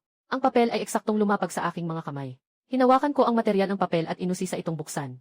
Kahit hindi ko makita, nararamdaman ko na may mga komplikadong disenyo dito. Lumapit si Feng Ming para tingnan at napatawa siya ng malakas. Ano ba yang iginuhit? Ang gulo ng mga kulay, ang pangit naman. Si Xiaoming Yu ay sumulyap sa malamig na pagsusuri. Ang pagkakaayos ay walang kaayusan, parang duodo ng 3 taong gulang. Sang-ayon ako at tumango. Talagang napakababaw ng antas ng panlasa. Hindi nakapagtataka na siya ay tanging pangkontrabida. Si Kiju Jianzun ay nagalit sa narinig, nanginginig ang kanyang balbas. Ang larawang iyon ay maingat niyang dinisenyo, plano para sa salu-salo. Orihinal na balak niyang lumikha ng kaguluhan sa kaarawan ng Emperatrice. Ngayon ay tinatanggihan na siya ng mga taong ito. Bigla siyang sumigaw, ang paligid niya ay napuno ng enerhiyang espada. Ang buong katawan niya ay naging isang sinag ng espada na direktang tumusok. Sakto akong nakayuko at pinag-aaralan ang plano. Hindi sinasadyang lumiko ako at nakaiwas sa nakamamatay na atake. Hindi nakontrol ang 7 natatanging espada ang kanyang galaw. At nabangga ang ulo niya sa tabi ng kulungan ng aso. Ang matandang aso ay natutulog doon at napasigaw dahil sa banggaan. Galit itong sumisilip palabas at sa 7 dakilang mandirigma ay naggangalit na tahol. Narinig ko ang ingay at nagtanong ng may pag-aalala. Anong nangyari, Wang Kai? May daga ba? Lumabas si 7 dakilang mandirigma mula sa kulungan ng aso. May ilang dayami pa sa ulo niya. Hindi pa siya kailanman nakaranas ng ganitong kahihiyan. Nang handa na akong muling kumilos, bigla akong nakamoy ng kakaibang amoy. Hindi ko alam kung kailan ako nagkaroon ng isang bag ng espesyal na pagkain para sa aso. Naghahanda akong ibuhos ito para kay Wang Kai upang maalis ang takot. Ngunit ang tiyan ng siyam na espadang guro ay umuungal ng hindi mapigilan. Matapos ang 100 taon ng pagsasanay, siya ay nag-ayuno na. Ngunit talagang napakaakit ng amoy na ito. Nang marinig ko ang tunog, bigla akong nakaintindi. Ah, may bisita pala na hindi pa kumakain. Habang nagsasalita, naghanap ako ng kaunting dog food at iniabot. Huwag kang mahiyang tikman ang espesyal kong merienda. Tumingin si Kiju Swordmaster sa dog food na may halong pagkadismaya at pagkahiya. Ngunit hindi niya mapigilang iabot ang kamay para kunin ito. Maingat niyang tinikman ang isang piraso. Bigla niyang pinalaki ang mga mata. Ito. Isang espiritual na bagay na naglalaman ng dao yun. Hindi na niya alintana ang misyon ng pagpatay. Umupo sa lupa at mabilis na kumain. Ang luma at mabangis na aso ay naningkit ang mga mata sa kanya. Agad akong kumuha ulit ng isang piraso at pinakalma siya. Huwag magtipid, magbigay ka sa mga bisita. Si Feng Ming at Xiaoming Yu ay nakatingin sa eksena na may halo-halong emosyon. Siya ay isang tao sa mundo ng martial arts. Ang nakakatakot na pambansang manggagawa ng 7 kalikasan na espada. Ngayon ay nakaupo pa sa tabi ng kulungan ng aso, nakikipag-agawan sa pagkain ng aso. Biglang may narinig na hakbang sa labas ng gate ng bakuran. Dahan-dahang pumasok si Empress Murong Waner. Dahil narinig niyang may mga asasin na pumasok, nagmamadaling pumunta rito. Ngunit nakita niya ang nakakatawang eksenang ito. Napansin ng pambansang manggagawa ng 7 kalikasan na naroroon ang amoy ng Empress. Natatakot na natakot, nagmadaling yumuko sa lupa. Lumaong alip sa harap ng hari ang alipin. Nabalitaan ko na nagulat ang hari, agad naman siyang nakarecover. Ah, nandito na ang hari, pasensya na po, hindi ko kayo nasalubong ng maayos. Ano po ito? Nakatingin si Murong Waner sa papel na hawak ko. Sagot ko ng tapat, isang larawan lang ang nakuha ko kanina. Kinuha ng Emperatrice ang papel at tiningnan, bahagyang nagbago ang kanyang mukha. Pagkatapos, malalim siyang tumingin sa akin at biglang umiti ng mahina. Ito ang plano ng handaan ng mga rebelde. Sa tingin ko, hindi maganda ang planong ito. Tumango ako at tapat na nagbigay ng puna. Magulo ang kulay, masikip ang ayos, walang estetika. May ngiti sa mga mata ng Emperatrice. Pagkatapos ay inasahan niya ang handaan para sa aking kaarawan. Si Feng Ming ay nakangiting nakatago sa tabi. Si Xiao Mingyu naman ay walang ekspresyon at lumingon sa ibang direksyon. Hindi siya kumakain o hindi kumakain. Umingiting sandali ang Emperatrice, pagkatapos ay ipinasa siya sa mga sundalong nakapagtanggol. Dumating ng tahimik ang ilang sundalong nakasuot ng itim. Dinala nila ang pinuno ng Siete pagsusulat ng espada. Nang dinala si pinuno ng Siete pagsusulat ng espada, patuloy pa rin siyang nakatitig sa bag na pagkain ng aso. Nilingon ko ang ulo ko at nagpasalamat. Mukhang talagang nawala na siya sa sarili. Lumapit si Murong One-Er sa akin na may mahinahong tono. Ano man ang kailangan para sa handaan, huwag mag-atubiling magsabi. Hinaplos ko ang aking ilong at biglang nakaisip ng magandang ideya. Huwag mag-alala, mahal na hari, tiyak na. Mag-organisa ako ng isang natatanging handaan. Natiyak na magiging kahanga-hanga para sa lahat. Nag-spark ng kuryosidad ang mga mata ng Emperatrice, ngunit hindi na siya nagtanong pa. Naniniwala siya sa bulag na ito na palaging nagdadala ng sorpresa. Nang umalis ang Emperatrice, nakatingin ako sa mga plano. Lumapit si Feng Ming at mahinang nagtanong. Ano ang balak ng Ginoo sa paghahanda? Umiti ako ng misteryoso at bumulong ng 4 na salita. Piyesta ng mga Diyosa. Nagulat si Xiao Mingyu at Feng Ming. Ngunit hindi ko na ito pinaliwanag at sinimulan ang pagpaplano ng mga kinakailangan. Kailangan ng ilaw, tunog at epekto ng entablado, wala dapat kulang. Magkakaroon din ng interaktibong bahagi at paligsahan. Mas maganda kung magdadala pa tayo ng ilang maikling palabas para mapasaya ang lahat. Habang iniisip ko yun, natuwa na rin ako. Mas naging interesting tuloy. At yung pangit na design ng dekorasyon. Hinampas ko lang sa ilalim ng tiapot ni Ding. Dahil medyo hindi pantay ang sulok ng mesa. Maganda rin ang paggamit ng basura ng ganito. Umingiti ako habang pinapantay ang tsaa sa kettle. Tapos na ang paghahanda sa salu-salo, hintay na lang sa gabi. Pero iniisip ko pa rin ang maliit na pink na kuneho. Pakiramdam ko, masyadong mahina ang espiritu ng Emperatrice. Habang may libreng oras sa hapon, pumikit ako at nagbukas ng mata na parang bulag. Dahan-dahang pinalalawak ang aking pakiramdam papunta sa palasyo ng Emperatrice. Gusto ko pang makita ang cute na espiritu na kuneho. Ang maliit na kuneho sa gintong liwanag ay patuloy na yumayakap sa karot. Ngunit sa pagkakataong ito, napansin ko na ang mga tainga nito ay medyo nakababa at walang lakas. Sa paligid ng katawan ng kuneho ay bahagyang nakalutang ang ilang madilim na sinulid. Ang mga madilim na sinulid ay dahan-dahang sumisira sa gintong liwanag. Nakapangangalumbaba ako, tila hindi ito normal na kalagayan.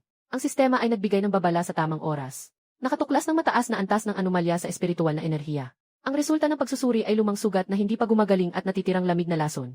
Iminumungkahi ang paggamit ng halimaw na bulaklak ng kaluluwa para sa karagdagang paggaling. Kakatanda ko lang ang halamang espiritu na nagamit ko noon. Tunay ngang may nakatagong sugat ang Emperatrice sa kanyang katawan. Kaya pala mahina ang anyo ng kanyang espiritu. Binuksan ko ang mga mata at hinawakan ang aking baba habang nag-iisip. Bagaman naubos na ang halimaw na bulaklak ng kaluluwa. 3 araw pa lamang naitanim ang buto na gantimpala ng sistema. Ngunit may iba pang mga pampainit sa loob ng hardin. Dapat makagawa ng gamot na nakakapagpagaan ang mga espiritual na damo. Tumayo ako at naglakad patungo sa maliit na hardin ng mga gamot. Sa mode na tila bulag, kahit nakapikit ako, nakikita ko pa rin ang daloy ng espiritual na enerhiya. Ang mga espiritual na damo ay may kanya-kanyang liwanag sa aking pananaw. Maingat akong pumili ng ilang piraso na puno ng positibong enerhiya. Idinagdag ko rin ang 2 sangkap na may nakakapagpaharmonyang katangian. Nakita ni Xiao Mingyu na abala ako sa tabi ng hardin ng mga gamot. Lumapit siya at mahinang nagtanong kung kailangan ko ng tulong. Umiiling ako at sinabing gusto kong maghanda ng tsaa para sa kalusugan. Hindi na siya nagtanong pa at tahimik na nanatili sa tabi. Maingat kong nilinis ang mga napiling halamang gamot. Ibinuhos ko ito sa lalagyan ng gamot at nagdagdag ng tubig mula sa espiritu ng bukal. Dahan-dahan ko itong pinakuluan sa mahinang apoy. Sa ilalim ng mode ng pag-aaklas, nakikita ko ang proseso ng pagsasanib ng mga gamot. Iba't ibang kulay ng espiritu ang nag-umapaw at umiikot sa loob ng lalagyan. Unti-unting nagiging isang mainit na kahel na liwanag. Habang nagluluto ako ng gamot, di maiwasang nagsasalita ng mag-isa. Paano mas mahina pa ang katawan nitong batang ito kaysa sa akin? Sa murang edad, may ganito ng maraming sugat sa loob. Siguradong hindi niya naaalagaan ng maayos ang sarili niya. Nang bumaba ang huling salita, narinig ko ang mahinang tunog sa pintuan. Si Empress Murong One-Er, hindi ko alam kailan siya nakatayo sa pintuan. Ngayon ay nakasuot siya ng pangkaraniwang kasuotan, may halong komplikadong ekspresyon. Malinaw na narinig niya ang sinabi ko kanina. Agad akong tumayo at nagbigay galang ng medyo nagmamadali. Bakit nandito na ang kanyang kamahalan, gabi pa ang simula ng salu-salo? Dahan-dahang pumasok ang Emperatrice sa bakuran, tumingin sa palayok ng gamot. Tanong niya ng kalmado, ano ang niluluto mo? Tapat kong sinagot, herbal na tsaa para sa kalusugan. Habang nagsasalita, kumuha ako ng kaunting tsaa gamit ang kutsara para tikman ang init. Ngunit kusang tinanggap ng Emperatrice ang kutsara. Tikman ko nga. Dinala niya ang gamot sa kanyang mga labi at dahan-dahang nilasap. Bahagyang lumaki ang kanyang malamig na mga mata. Ang reseta na ito. Umiti akong ipinaliwanag, ito ay mga halamang gamot na pampainit. Kung iinom ka nito palagi, mabuti ito para sa katawan. Ibinaba ng Emperatrice ang kutsara, sandaling tumahimik, sa kamahinang sinabi. Alam mo na lahat, di ba? Nagkunwaring walang alam ako. Alam mo ba? Tinutukan ng mata ng Emperatrice ang aking mga mata, kahit alam niyang hindi ko siya makita. Alam niyang ako si Murong One-Er. Alam niyang may mga lumang sugat ako. Alam niyang niloko ko siya ng maraming taon. Kumamot ako sa aking ulo at sinabi ng magaan ang tono. Alam ko lang na hindi maganda ang kalagayan ng aking asawa. Kailangan niya ng nag-aalaga at dapat siyang alagaan ng mabuti. Hindi mahalaga ang ibang bagay. Natunga nga ang Emperatrice, naipit sa kanyang lalamunan ang mga salitang inihanda niya. Hinahanap-hanap ko sa aking bulsa ang isang maliit na pakete. Nang buksan ko, may ilang amber na candy. Mga throat lozenge na ginawa ko habang nagluluto ng gamot. Tikman mo kung matamis. Kinuha ko ang isa at natural na inilapit sa kanyang mga labi. Hindi sinasadyang bumuka ang bibig ng Emperatrice at nilagay ang candy. Ang matamis na lasa ay natutunaw sa dila. May bahagyang amoy ng mga halamang gamot. Ang kanyang pisngi ay namumula sa mata ng tao. Ang orihinal na seryosong atmosfera ay biglang nawala. Nakangiti akong tinanong siya kung okay ang lasa. Ang Emperatrice ay gumunguya ng candy at umuungol ng hindi malinaw. Ang kanyang mga mata na kadalasang may otoridad ay tila naguguluhan sa sandaling ito. Parang gusto pa niyang magsalita, kaya't naglagay ako ng isa pang candy. Mas mabuti kung kumain ka ng marami para sa boses mo. Nabulunan ng Emperatrice sa pangalawang candy at hindi makapagsalita. Tanging nakanganga na lang siya at nakatitig sa akin. Ngunit wala nang kahit anong otoridad ng Emperatrice sa kanyang mga mata. Parang isang hayop na pinapakain. Si Xiao Mingyu ay hindi ko alam kung kailan tahimik na umatras sa malayo. Nakatalikod sa amin, bahagyang nanginginig ang kanyang balikat. Ipagpatuloy ko lang ang pag-inom ng gamot, sinasabi ko na walang masyadong iniisip. Uminom ka lang ng isang mangkok araw-araw, sa loob ng 3 buwan ay gagaling ka na. Ang Emperatrice na umunguya ng candy, mahina ang boses, tanong niya. Bakit ang bait-bait mo sa akin? Sagot ko na walang pag-aalinlangan kasi ikaw ang biyanan ko. Hindi, sino ba ang dapat mong pakitaan ng kabutihan? Ang Emperatrice muling nagbuntong hininga, pero naghahanap siya ng tao na makaririnig sa kanyang hinaing. Ang Emperatrice ay muling nagbuntong hininga, pero naghahanap siya ng tao na makaririnig sa kanyang hinaing. Nay, hindi naman nagsasalita ng maliit pero naririnig ko ang kanyang pabulong na hininga. Sa ilalim ng pagpapanggap na bulag, nakita ko ang gintong liwanag na bilog. Nangangalit ang malakas na alon, ang pink na kuneho ay naglalaro sa liwanag. Nakataas ang tainga, malinaw na emosyonal na nainis. Matagal bago nagsalita ang Emperatrice ng mababa. Matapos ang hapunan ngayong gabi, may sasabihin ako sa'yo. Sige, maghihintay ako. Lumiko siya at mabilis na umalis, medyo magulo ang mga hakbang. Patuloy akong nagluluto ng gamot habang may ngiti sa aking labi. Itong maliit na kuneho ay medyo mahiyain. Matapos maluto ang gamot, maingat kong sinala at inilagay sa jade na bote. Pinadala ko kay Xiao Mingyu at inutusan siyang inumin ito araw-araw. Nang tinanggap ni Xiao Mingyu ang bote, ang kanyang mga mata ay puno ng damdamin. Ginoo, talagang kayo ay. Hindi siya natapos, pero naintindihan ko ang kanyang ibig sabihin. Iwinagayway ko ang kamay para siya ay magmadaling pumunta. Muling naging tahimik ang loob ng hardin, naupo ako sa bato para magpahinga. Muling tumunog ang sistema ng paalala. Na-detect na ang host ay nakaranas ng mahalagang emosyonal na pangyayari. Na-update ang listahan ng mga gawain, pakitingnan agad. Ayoko munang tumingin ngayon, hindi naman mawawala ang mga gawain. Ang iniisip ko ay ang sasabihin ng Emperatrice mamayang gabi. Hindi kaya ay magbubunyag na siya ng lahat. Sa totoo lang, matagal ko nang nahulaan ang mga bagay-bagay. Pero dahil hindi siya nagsasalita, nagkukunwari akong hindi ko alam. Sa huli, mas madali ang ganitong pakikitungo. Isang luma at mabangis na aso ang lumapit at ginagapang ang aking binti. Pinapagalaw ko ang kanyang ulo at sinasabi, "Sa gabing ito, dapat kang maging maayos. Huwag kang maghanap ng ibang pagkain." Pinapagalaw ko ang kanyang ulo at sinasabi, "Sa gabing ito, kailangan mong maging maayos. Huwag kang maghanap ng ibang pagkain." Ang matandang aso ay umuungol bilang protesta. Umiti ako at kumuha ng kaunting pagkain para sa aso. Ngunit sa loob ko, inaasahan ko ang salu-salo mamaya. At ang mga sasabihin ng Emperatrice pagkatapos ng salu-salo. Ano man ang sabihin niya, kailangan pa ring ipagpatuloy ang buhay. At magiging mas mabuti pa ito. Huming ako ng isang maliit na tugtugin habang tumatayo mula sa bato na upuan. Si Xiao Mingyu ay nagbalik na ng gamot at tahimik na naghihintay sa gilid ng pintuan ng bakuran. Hinaplos ko ang aking tiyan at biglang naisip na dapat magdiwang. Bago ang salu-salo ngayong gabi, mas mabuting bumili muna ng sariwang mga sangkap. Sama si Mingyu sa akin para mamili ng mga gulay. Sumigaw ako papasok sa bahay, Wangkai, sasama ka rin. Lumabas ang matandang aso mula sa kanyang higaan at masayang yumuko ang buntot. Tahimik na sumagot si Xiao Mingyu ng opo. Isang tao, isang aso, isang espada na engkanto, lumabas na kami sa pintuan. Napakaabalang kalye sa Beijing tuwing hapon. Mga nagbebenta na nag-iingay, mga batang naglalaro, nagsasama-sama. Dahan-dahang naglalakad gamit ang tungkod, sobrang saya ang pakiramdam ko. Sa mood na bulag, kahit nakapikit, nararamdaman ko ang daloy ng espiritu sa paligid. Yung mga tao ay may iba't ibang kulay ng liwanag sa katawan nila. May mga ordinaryong tao na may mahina na liwanag at mga mababang antas na cultivator na may bahagyang asul. Minsan may mga nakitang maliwanag na espiritu ng mga opisyal. Habang naglalakad, narinig ko ang nag-aalala na tunog mula sa unahan. Ang tunog na ito ay pamilyar, parang kay Shen Chenzhao. Pumikit ako at nakinig sa direksyong iyon upang maramdaman ang nakaraan. Talagang nakita ko ang malalim na purpurang aura na kumakatawan kay Shen Chenzhao. Sa pagkakataong ito, umiikot ito sa isang batong mesa na may matinding paggalaw.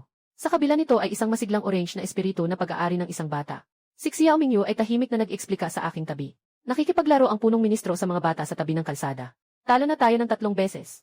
Halos mapatawa ako sa sarili ko, ang galing maglaro nitong Siksing Siang. Nung lumapit ako, narinig ko si Shen Chenzhou na hindi masaya. Isa pang laro, hindi ako naniniwala na matatalo pa ako. Maliit na bata, sagot niya ng matatag, sasagutin ko ang lolo ko. Kapag natalo, bibili siya ng candy sa akin. Di ako mapigilang magsalita. Kuya, hindi maganda ang swerte mo ngayon. Nang marinig ang tunog, si Shen Chenzhao ay lumingon at nakita kung sino ito. Agad namutla ang kanyang ekspresyon, naging napakakomplikado. Nais niyang panatilihin ang kanyang otoridad bilang pangunahing tagapayo, pero talagang natalo siya at wala siyang maipagmamalaki. Sa huli, nakabuo siya ng isang linya. Baka pwedeng subukan ng iyong nakababatang kapatid. Dahil gusto ko lang mag-relax, umiti ako at pumayag. Umupo sa bato, ipikit ang mata at nagpretend na bulag. Malinaw na nakikita sa espiritual na mata ang chessboard. Ang bawat piraso ay naglalabas ng bahagyang liwanag. Nakikita ko ang takbo ng laro at pagbabago ng enerhiya. Sabi ng batang masaya, dapat na ang iyong turn, Tio, ang bulag. Ngumingiti akong hinahawakan ang piraso sa isang posisyon. Nang ilagay ko ang piraso, isang sigaw ang narinig mula sa bata. Si Shen Chenzhao ay hindi mapigilang magmura, astig. Sunod-sunod, ang bawat hakbang ko ay tila walang plano. Palaging napipigilan ang kalaban sa mga mahalagang sandali. Lalong nagmamadali ang bata, unti-unting namumula ang mukha niya. Nang mailagay ko ang panalong piraso, biglang umiyak ang bata ng malakas. Tatay bulag, nambubuli ka. Habang umiiyak, hindi nakalimutang hingin ang pustahan. Hindi pwedeng walang candy. Sa sandaling iyon, sobrang sayanik si Chensu habang kumukuha ng pera. Bili, bibigyan kita ng 2. Nakangiti na ang bata habang nagdadala ng candied hawthorn, tumakbo palayo. Lumapit si Shen Chenzhao sa akin, may halong pagtataka ang tono. Kapatid, ang galing ng laro mong chess. Ako ay mapagkumbabang tumango, swerte lang talaga. Sa totoo lang, kapag nagkukunwaring bulag, walang pinagkaiba sa malinaw ang paningin. Sa totoo lang, kapag nagkukunwaring bulag, walang pinagkaiba sa malinaw ang paningin. Habang nagsasalita, isang opisyal na nakasuot ng plain clothes ang mabilis na pumaroon. Binubulong sa tainga ni Shen Chenzhao ng ilang salita. Biglang naging seryoso ang mukha ni Shen Chenzhao at nagbaba siya ng kamay sa akin, nagsabi, "Kaibigan, may urgenteng bagay akong kailangang ayusin. Sa ibang araw na lang kita tuturuan sa larong chess." Pagkatapos sabihin iyon, mabilis siyang umalis. Sa sandaling siya ilumingon, pinikit ko ang mata at nakita ko na ang papel na ibinigay ng opisyal ay may kakaibang enerhiya na nagliliwanag. May dalang bahid ng dugo at amoy ng digmaan. Mukhang may kagyat na balita mula sa hangganan. Ngunit sa ngayon, wala itong kinalaman sa akin. Nagpatuloy ako kasama si Xiao Mingyu at ang matandang aso patungo sa palengke. Biglang bumulong si Xiao Mingyu sa tabi ko. Maganda ang pakiramdam ng Ginoo ngayon. Tumango ako na may ngiti. Kapag maganda ang panahon, maganda rin ang pakiramdam. Tumigil siya sandali, lumabas ang maliit na notebook mula sa manggas niya. Mabilis na nagsulat gamit ang uling. Nagtanong ako nang may curiosity kung ano ang sinusulat niya. Si Xiao Mingyu na bihirang mag-alala ay agad na itinago ang notebook. Walang anuman, mga pang-araw-araw na tala lang. Sa ilalim ng suot na kasuotan, nakita ko sa harap ng maliit na notebook na nakalagay. Imperial na Hari Obserbasyon at Diary na nakasulat sa maliliit na letra. Nakasulat sa pinakabagong pahina. Ngayon, ang emperador ay ngumiti na parang pusa na nagnanakaw ng isda. Maliwanag na masaya siya. Pinigilan kong tumawa at nagkunwaring hindi alam. Nagpatuloy akong maglakad patungo sa pamilihan na madalas kong pinupuntahan. Ang nagtitinda ay isang matagal ng kakilala. Huli kaming nag-usap tungkol sa sitwasyon sa hilagang teritoryo. Masigla siyang bumati, nandito na naman ang aming suki. Ngayon, ang mga sariwang gulay ay napaka-fresh. Pumili ako ng ilang mga panahong gulay. At bumili rin ako ng isang buhay na isda para sa hapunan. Nang magbayad, ang tindero ay nakasimangot at mahiyain na nagsasalita ng mababa. "Nakarinig ka na ba?" sabi nila, parang hindi mapakali ang border. Nagpause ako sandali pagkatapos ay sagot ng kalmado. Bilang mga tao sa maliit na lipunan, hindi namin alam ang mga mahahalagang bagay sa palasyo. Umiti ang tindero at nagsalita. "Tama rin iyon. Pagkatapos bumili ng mga gulay, babalik na tayo." Habang dumadaan sa tea house, narinig kong malakas ang boses ng nagkukwento sa loob. Tungkol ito sa kung paano pinayapa ng reyna ang mga sulok ng bansa pagkatapos ng kanyang pag-akyat sa trono. Tumigil ako at nakinig ng kaunti. Tahimik na nagtanong si Xiao Mingyu. "Gusto bang pumasok at umupo, Ginoo?" Uminom ako ng ulo at sinabi, "Kailangang bumalik na para maghanda sa hapunan." Habang umiikot, may ilang taong nakaitsura ng mga mandirigma ang lumabas at sa ang tindahan. Ang kanilang mababang usapan ay nagpabaga sa aking mga hakbang. May kakaibang galaw ang mga sundalo sa hilagang hangganan, posibleng may pagbabago. Sa kaarawan ng Emperatrice, nagtipon-tipon ang iba't ibang puwersa. Ito ang tamang pagkakataon para umatake. Sa kanilang aura, kitang-kita na hindi sila mabubuting tao. Napansin din ni Xiao Mingyu habang hawak ang hawakan ng espada. Dahan-dahan kong iniling ang ulo para sabihing huwag siyang gumalaw. Hindi pa ito ang tamang panahon para mag-ingay. Mabilis na nawala ang mga taong iyon sa kanto ng kalye. Tinala ko ang kanilang mga katangian ng espiritu. Balak kong maging mas mapagmatsyag sa mga ganitong alon sa gabi ng salu-salo. Pagbalik sa bahay, sinimulan kong ayusin ang mga sangkap. Tumulong si Xiao Mingyu sa mga simpleng gawain. Ang matandang aso ay nakahiga sa pintuan ng kusina, nangingilid ang laway. Habang naghiwa ng gulay, tanong ko ng pabiro. "Mingyu, sa palagay mo ba magiging maayos ang salu-salo mamaya?" Seryosong sagot ni Xiao Mingyu. "Basta nandyan si Lolo, tiyak na magiging maayos. May tiwala ka naman sa akin. Dahil lagi namang nakakagawa si Lolo ng milagro." Sabi ko niyan, kinilig ako. Agad na nagbaling ng usapan at sinabing huwag kalimutang paalalahanan ako mamaya gabi. Ang mga espesyal na epekto para sa kanyang kamahalan ay kailangang matrigger ng eksakto sa oras. Agad na tinala ni Xiao Mingyu ang sinabi. Nang halos matapos ang paghahanda ng mga sangkap, mabilis na bumalik si Feng Ming mula sa labas. Ngayon ay pumunta siya para sa huling inspeksyon ng lugar ng salu-salo. Pagpasok niya ay sabik na sinabi, "Lahat ng ayos ng Ginoo ay perpekto at walang kapintasan." Ang mga tauhan sa palasyo ay ginagawa na ang huling mga pagsasaayos. Umiti ako bilang senyales na nagsikap siya. Lumapit si Feng Ming at nakita ang mga ulam sa lamesa ng pagluluto. Nagniningning ang mga mata niya at nagtatanong kung kailangan niya ba. Naisip ko at pinayagan siyang mag-ayos ng plato. Sapagkat siya ay may magandang panlasa. 3 kaming tao at isang aso ay abala sa kusina hanggang hapon. Nang lumubog ang araw, tapos na ang lahat ng paghahanda. Pumalit ako sa bagong gawa kong bestida, kahit na ako ay bulag. Pero sabi ni Xiao Mingyu, bagay na bagay ang suot niya sa kanyang aura. Kahit ang luma at pangit na aso ay naligo na, makintab ang balahibo. Si Feng Ming ay pinalitan ang suot ng isang mapusyaw na lila na mahahabang bestida. Mukhang mas kaakit-akit at mas marangal kaysa dati. Si Xiao Mingyu ay nakasuot pa rin ng simpleng damit at may dalang kanyang pana. Nang handa na kaming umalis para sa handaan, marahang kumatok ang pinto ng hardin. Pagbukas ni Xiao Mingyu ng pinto, nagulat siya at nagbigay galang. Mahal na hari, ang emperatris na si Murong Wan-er ay nakatayo sa labas ng pinto. Nasuot siya ng kaswal na damit at walang kasamang tagasunod sa likod. Naramdaman ko na ang kanyang enerhiya ay naging mas banayad. Mukhang nagsimula ng gumana ang gamot. Muling binanggit niya ng mahina, dadaan ako at sasama sa inyo. Wala akong pagtutol. Ang 4 na tao at isang aso ay nagtungo sa palasyo ng Ling Xiao. Habang naglalakad, nasa tabi ko ang emperatris. Paminsan-minsan ay mahinang pinapaalalahanan ako na may mga hakbang sa ilalim ng aking mga paa. Sa totoo lang, kahit na nagkukunwari akong bulag, nakikita ko pa rin ito. Ngunit nagkukunwari pa rin akong nangangailangan ng tulong. Magandang pakiramdam ang maaalagaan.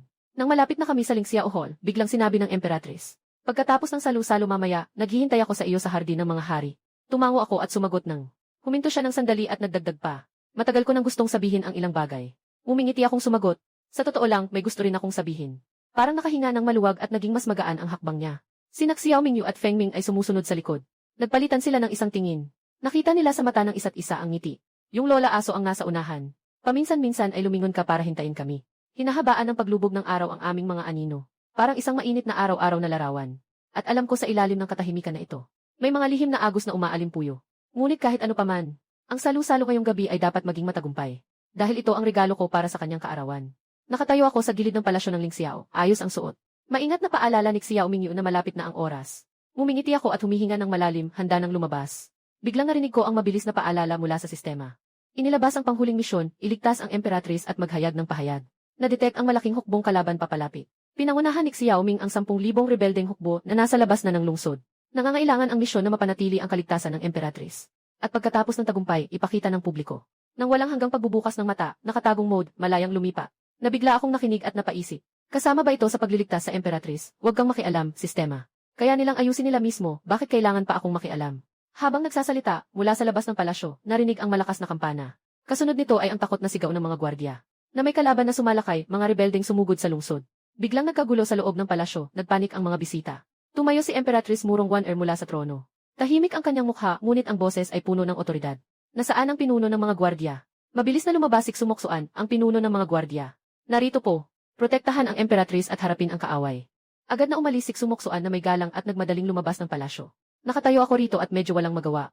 Talagang napili ni Xiao Ming ang tamang oras, ngayong gabi pa. Ang magandang handaan para sa kaarawan ay ganito na lang nasira. Muling umingay ang sistema. Nakatuklas ng host na pumasok sa labanan. Pansamantalang na-unlock ang battle assist function. Ang blind mode ay maaaring i-switch sa battlefield analysis mode. Pumikit ako at inactivate ang bagong function. Ang buong lungsod ay nakikita ang daloy ng espiritu. Sa labas ng lungsod, ang masinsinang pulang espiritu ay papalapit. Iyan ay ang pumatay na presensya ng mga rebelde. At sa gitna ng mga pulang ito, may isang madilim na itim na espiritu na labis na kapansin-pansin.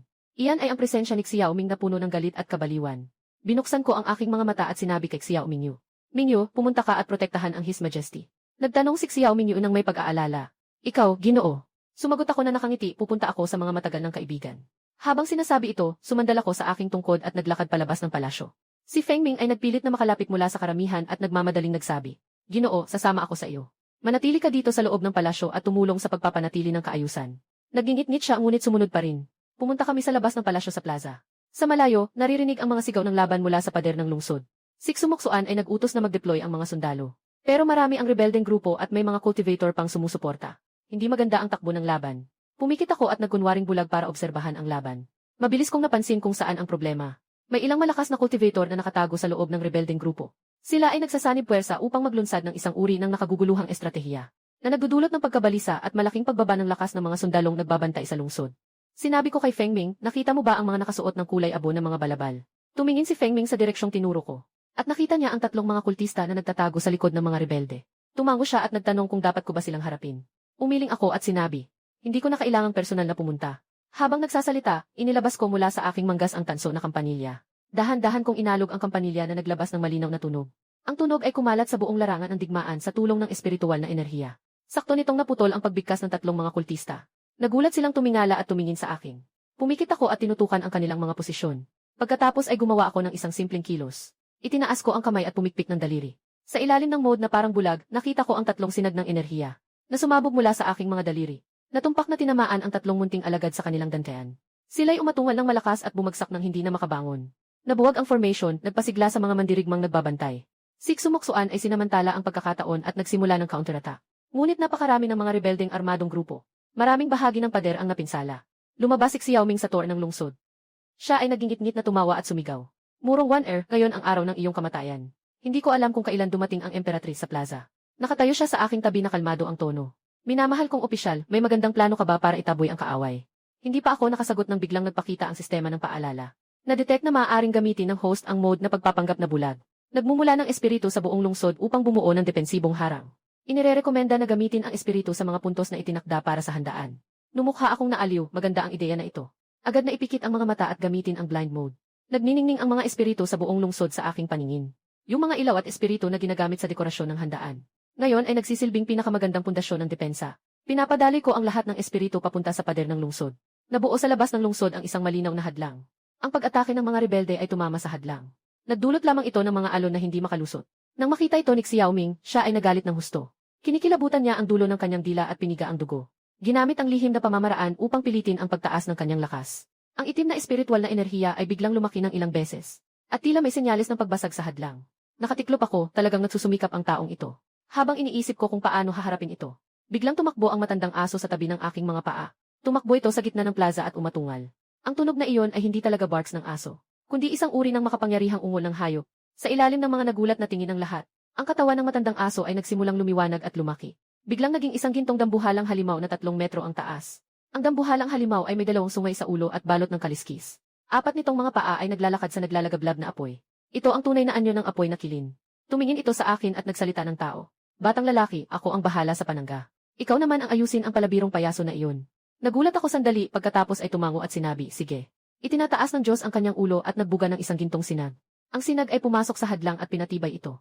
Ang atake ni Xiao Ming ay hindi na makagalaw ng kahit kaunti. Samantala, si Xiao Ming Yu ay kumilos na rin. Hinugot niya ang kanyang espada at tumalon pataas. Ang buong katawan niya ay naging isang asul na alon ng liwanag. Sa kanyang pagdaan sa mga rebelde, ang mga kaaway ay bumabagsak na parang mga uhay ng trigo. Bigla na lang lumitaw si Shen Chensu mula sa kung saan. Hawak niya ang isang talaan at malakas na sumigaw. Xiao Ming, ang mga suplay ng pagkain na inipon mo ay nahuli na ng matanda. Ang mga pamilya ng mga general mo ay nasa kontrol din namin. Bakit hindi kayo agad sumuko? Napakalakas ng epekto ng mga salitang ito. Biglang nagkaroon ng kaguluhan sa mga rebelde. Maraming sundalo ang nagsimulang mag-alinlangan at umatras. Si Xiao Ming ay tuluyang nabaliw nang makita iyon. Si Ta Si Hang ay tumalon mula sa lungsod papunta sa lugar kung saan naroon ang babaeng tagapangalaga. Huminga ako ng malalim at alam kong panahon ko na para kumilos.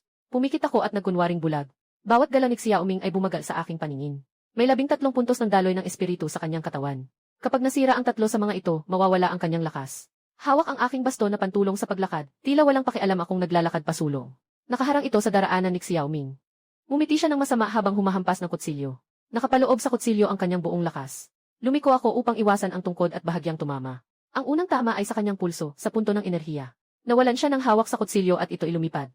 Ang pangalawang tama ay sa kanyang dantian na punto. Nagdulot ito ng pagkaantala sa kanyang buong enerhiya.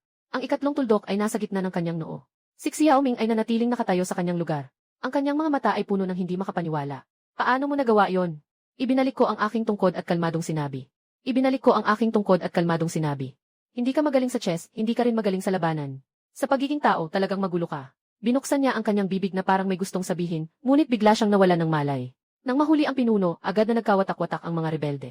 Sinamantala ng mga sundalo ang pagkakataon at mabilis na nakontrol ang sitwasyon. Mula simula hanggang sa katapusan ng laban. Hindi umabot ng kalahating oras, itinigil ko ang pagpapanggap at binuksan ang aking mga mata. Bagaman madilim pa rin ang aking paligid. Narinig ko ang mga sigaw ng kasiyahan mula sa paligid. Lumapit si Sumoksoan at malakas na tinapik ang aking balikat. Talagang magaling ka, kaibigan. Napailing ako at nagpakita ng ngiti nang siya ay humampas sa akin. Dahan-dahan lang, hindi na kayang magpuyat ng mga buto ko. Lumapit ang Emperatrice sa akin at mahinang nagsalita. Salamat sa iyo. Nahihiya akong humaplos sa aking ulo at nagsabi. Walang anuman, dapat lang. Dumating ang tunog ng sistema sa puntong ito.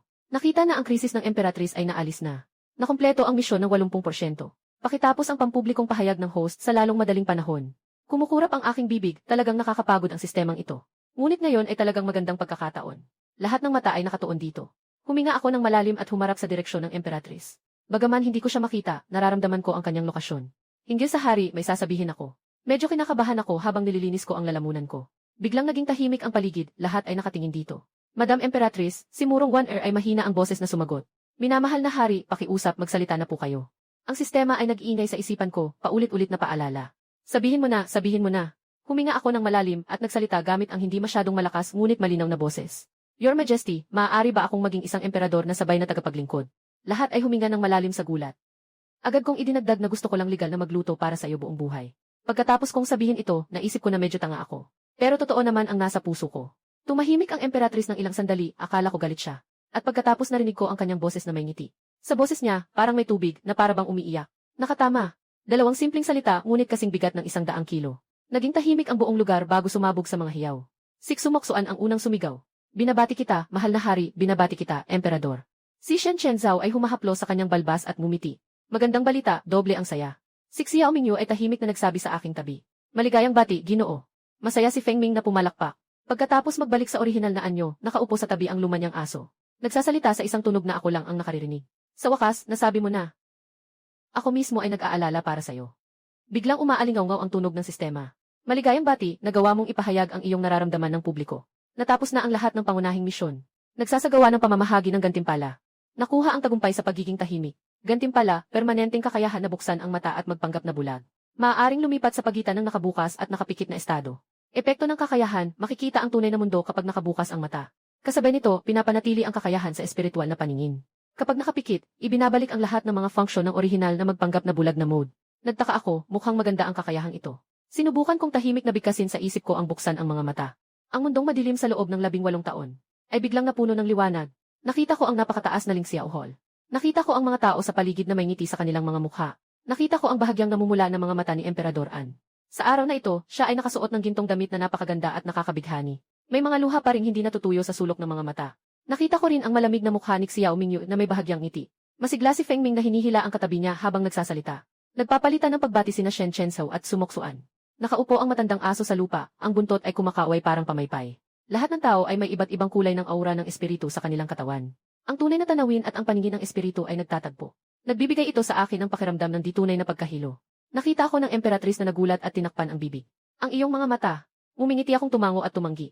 Nakikita ko na pero maaaring magsara pa rin. Parang naintindihan niya ang lahat, ngumiti siya. Kahit ano paman, magandang balita ito. Tumingin ako sa paligid at inaalala ang hitsura ng bawat isa. At sa katahimik na ipinikit ang mga mata. Bumalik ang mundo sa dilim pero mas malinaw na ngayon. Mas komportable pa rin ang bulag. Sanay na sa dilim, biglang makakita ng sobra, mas nakakalito. Nanghuhula ako ng tahimik. Umiti ng mahina ang Emperatrice. Bahala na, basta masaya ka. Lumapit si Sumoksoan at nagsigaw ng malakas. Ngayon, kailangang uminom hanggang sa hindi na makalakad. Isang salusalo para sa tagumpay at kasal ang sabay na ginanap. Si Shen Chenzhou ay bihirang sumang-ayon na dapat itong ipagdiwang. Kaya't nagsimula ang isang madalian ngunit grandiosong salusalo. Agad na inayos ng mga dalaga ang lugar. Ang mga nasawing mandirigma ay maayos na nailibing. Samantalang ang mga bihag ng rebelde ay dinala sa bilangguan. Si Xiao Ming ay inalisan ng kapangyarihan at nakahiwalay na ikinulong habang naghihintay ng karagdagang paglilitis. Sa salusalo, nakaupo ako sa tabi ng Emperatrice. Kahit nakapikit ang mata, nararamdaman ko ang lahat. Paikot-ikot ang mga opisyal na nag-aalay ng pagbati at pagbibigay galang. Ako ay nag-iinom ng tsaa bilang palit sa alak at tumutugon. Tahimik na umupo si Feng Ming sa tabi ko at mahina ang tanong. Ginoo, talagang nakikita mo na ba? Ako ay tumango at umiling. Nakikita ko pero ayaw ko nang tingnan. Parang naiintindihan niya pero hindi rin, umuo siya. At masayang sinabi. Kaya hindi na ako kailangang magpanggap na isang dalaga. Nakangiti ako. Akala ko ba'y nagpipigil ka palagi? Lumapit si Xiao Mingyu na may hawak na baso ng alak at mahinang nagsabi. Ginoo, inaalay ko sa inyo ang isang baso. Tinanggap ko ang baso at ininom ito ng buo. Nag-atubiling muli siya at nagsabi. Gusto mo bang tingnan ang diary? Agad akong umiling, hindi na, hayaan mo na lang siyang itago. Malinaw na nakahinga siya ng maluwag. Isang luma at pangkaraniwang aso ang lumapit at ginamit ang ulo nito para dumampi sa aking kamay. Hinaplos ko ang kanyang ulo at nagtanong. Bakit hindi ka na nagbalik? Umuwal siya bilang sagot. Sabi niya, masyadong kapansin-pansin kung babalik, mas masaya na lang bilang aso. Pangunahing dahilan ay dahil ang dog food na ginawa ko ay talagang masarap. Umiti ako habang kumuha ng espesyal na dog food at pinakain ito sa kanya. Ang Emperatrice ay tumagilid at mahinang nagsabi. Salamat sa lahat ng ginawa mo ngayon. Umiling ako. Dapat akong magpasalamat sa iyo sa pagpayag mong pakainin ako habang buhay. Tawa siyang umingay.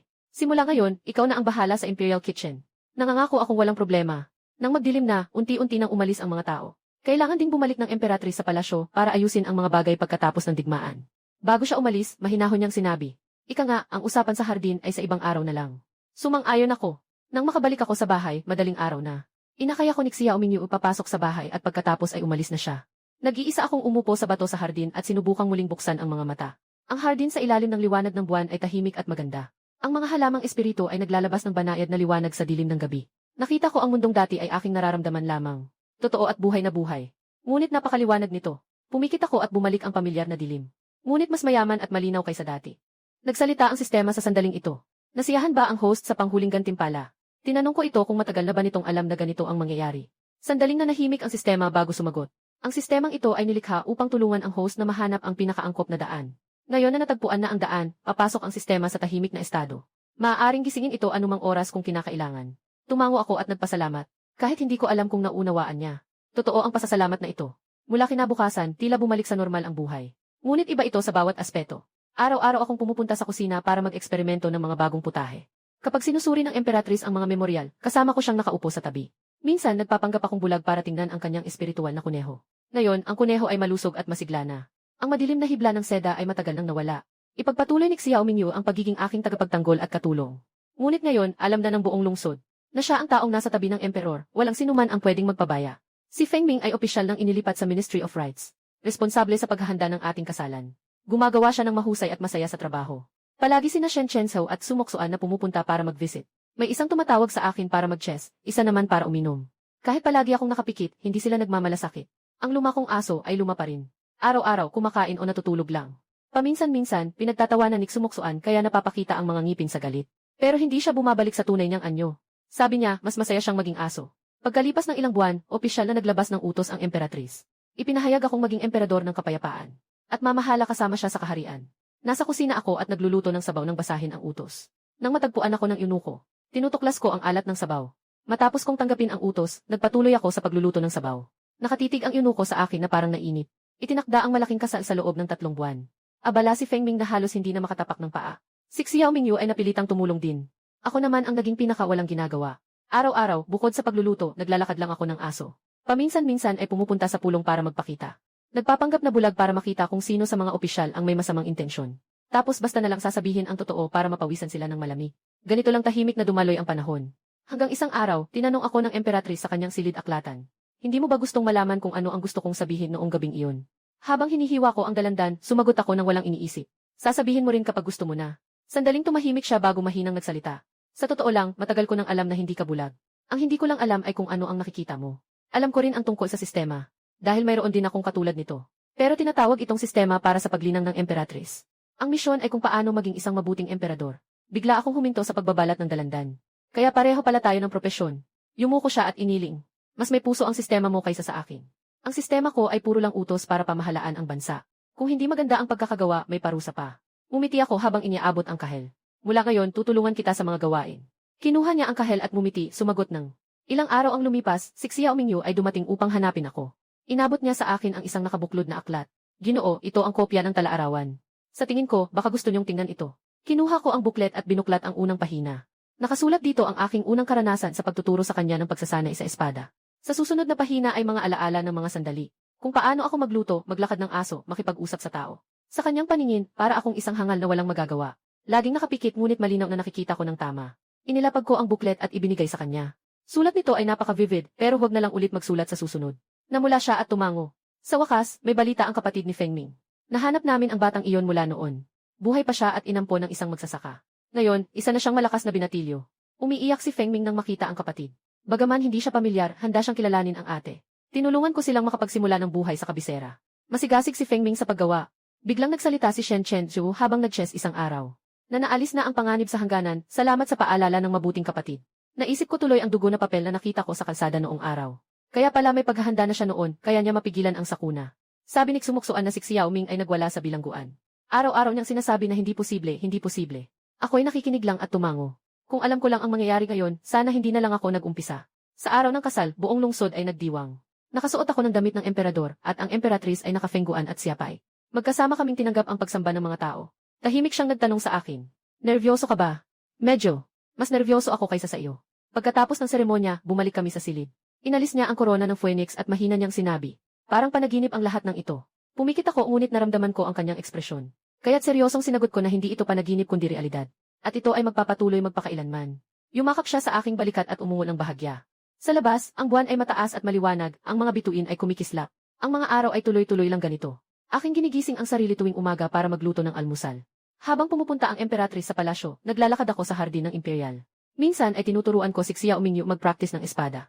Kahit na hindi ko siya kilala, nakikita ko ang kanyang mga kahinaan. Madaling dumalaw si Feng Ming para magulat tungkol sa mga susunod na pangyayari sa kasal. Sa totoo lang, tapos na ang kasal, naghahanap lang siya ng dahilan para maglibang. Patuloy pa rin sina Shen Chenzhao at Sumoksoan na pumupunta. Laging nananalo sa chess, laging lasing. Pagkatapos ay magrereklamo at aalis. Kamakailan lang, ang luma at tusong aso ay nahulog sa paghahanap ng mga paru-paro. Kahit na sa kanyang lakas, isang hampas lang niya ay mahuhuli na. Pero gusto pa rin niyang magpanggap na isang ordinaryong aso na tumatalbog-talbog. Sinasabi na para maranasan ang buhay. Palagi kong binubuksan ang mata ko para tingnan ang mundong ito. At mabilis din namang isinasara. Kahit maganda ang liwanag, mas nagbibigay ng kapanatagan sa akin ang dilim. Bukod pa rito, kapag nagkunwaring bulag ako, nakikita ko ang mas tunay na esensya. Ang daloy ng espiritu at init ng damdamin ng tao. Mas malinaw kaysa sa nakikita ng mata. Ganap nang gumaling ang katawan ng emperatris, hindi na muling sumakit ang kanyang lamig na karamdaman. Kapag siya ay nag-aasikaso ng mga gawain sa pamahalaan, ako ay nagbubuhos ng saa sa tabi niya. Paminsan-minsan ay nagbibigay ako ng suhestyon kahit karamihan ay masamang ideya pero palagi siyang seryosong nag-iisip. Ganito tayo nagkasama-sama. Sa pagdaan ng mga karaniwang araw, hanggang isang araw habang pinapakain ko ang aso, nakasandal sa akin ang emperatris habang nagbabasa ng mga ulat. Si Xiao Mingyu ay nag-ensayo ng espada sa malayo. Si Shen Chenzhao at Sumoksoan ay nag-aaway na naman. Ngayon ay tungkol sa kung ano ang unahin, ang pagsasaayos ng irigasyon o ang pagtatayo ng depensa ng lungsod. Habang pinapakinggan ko ang mga tunog na ito, bigla akong nakaramdam ng labis na kasiyahan.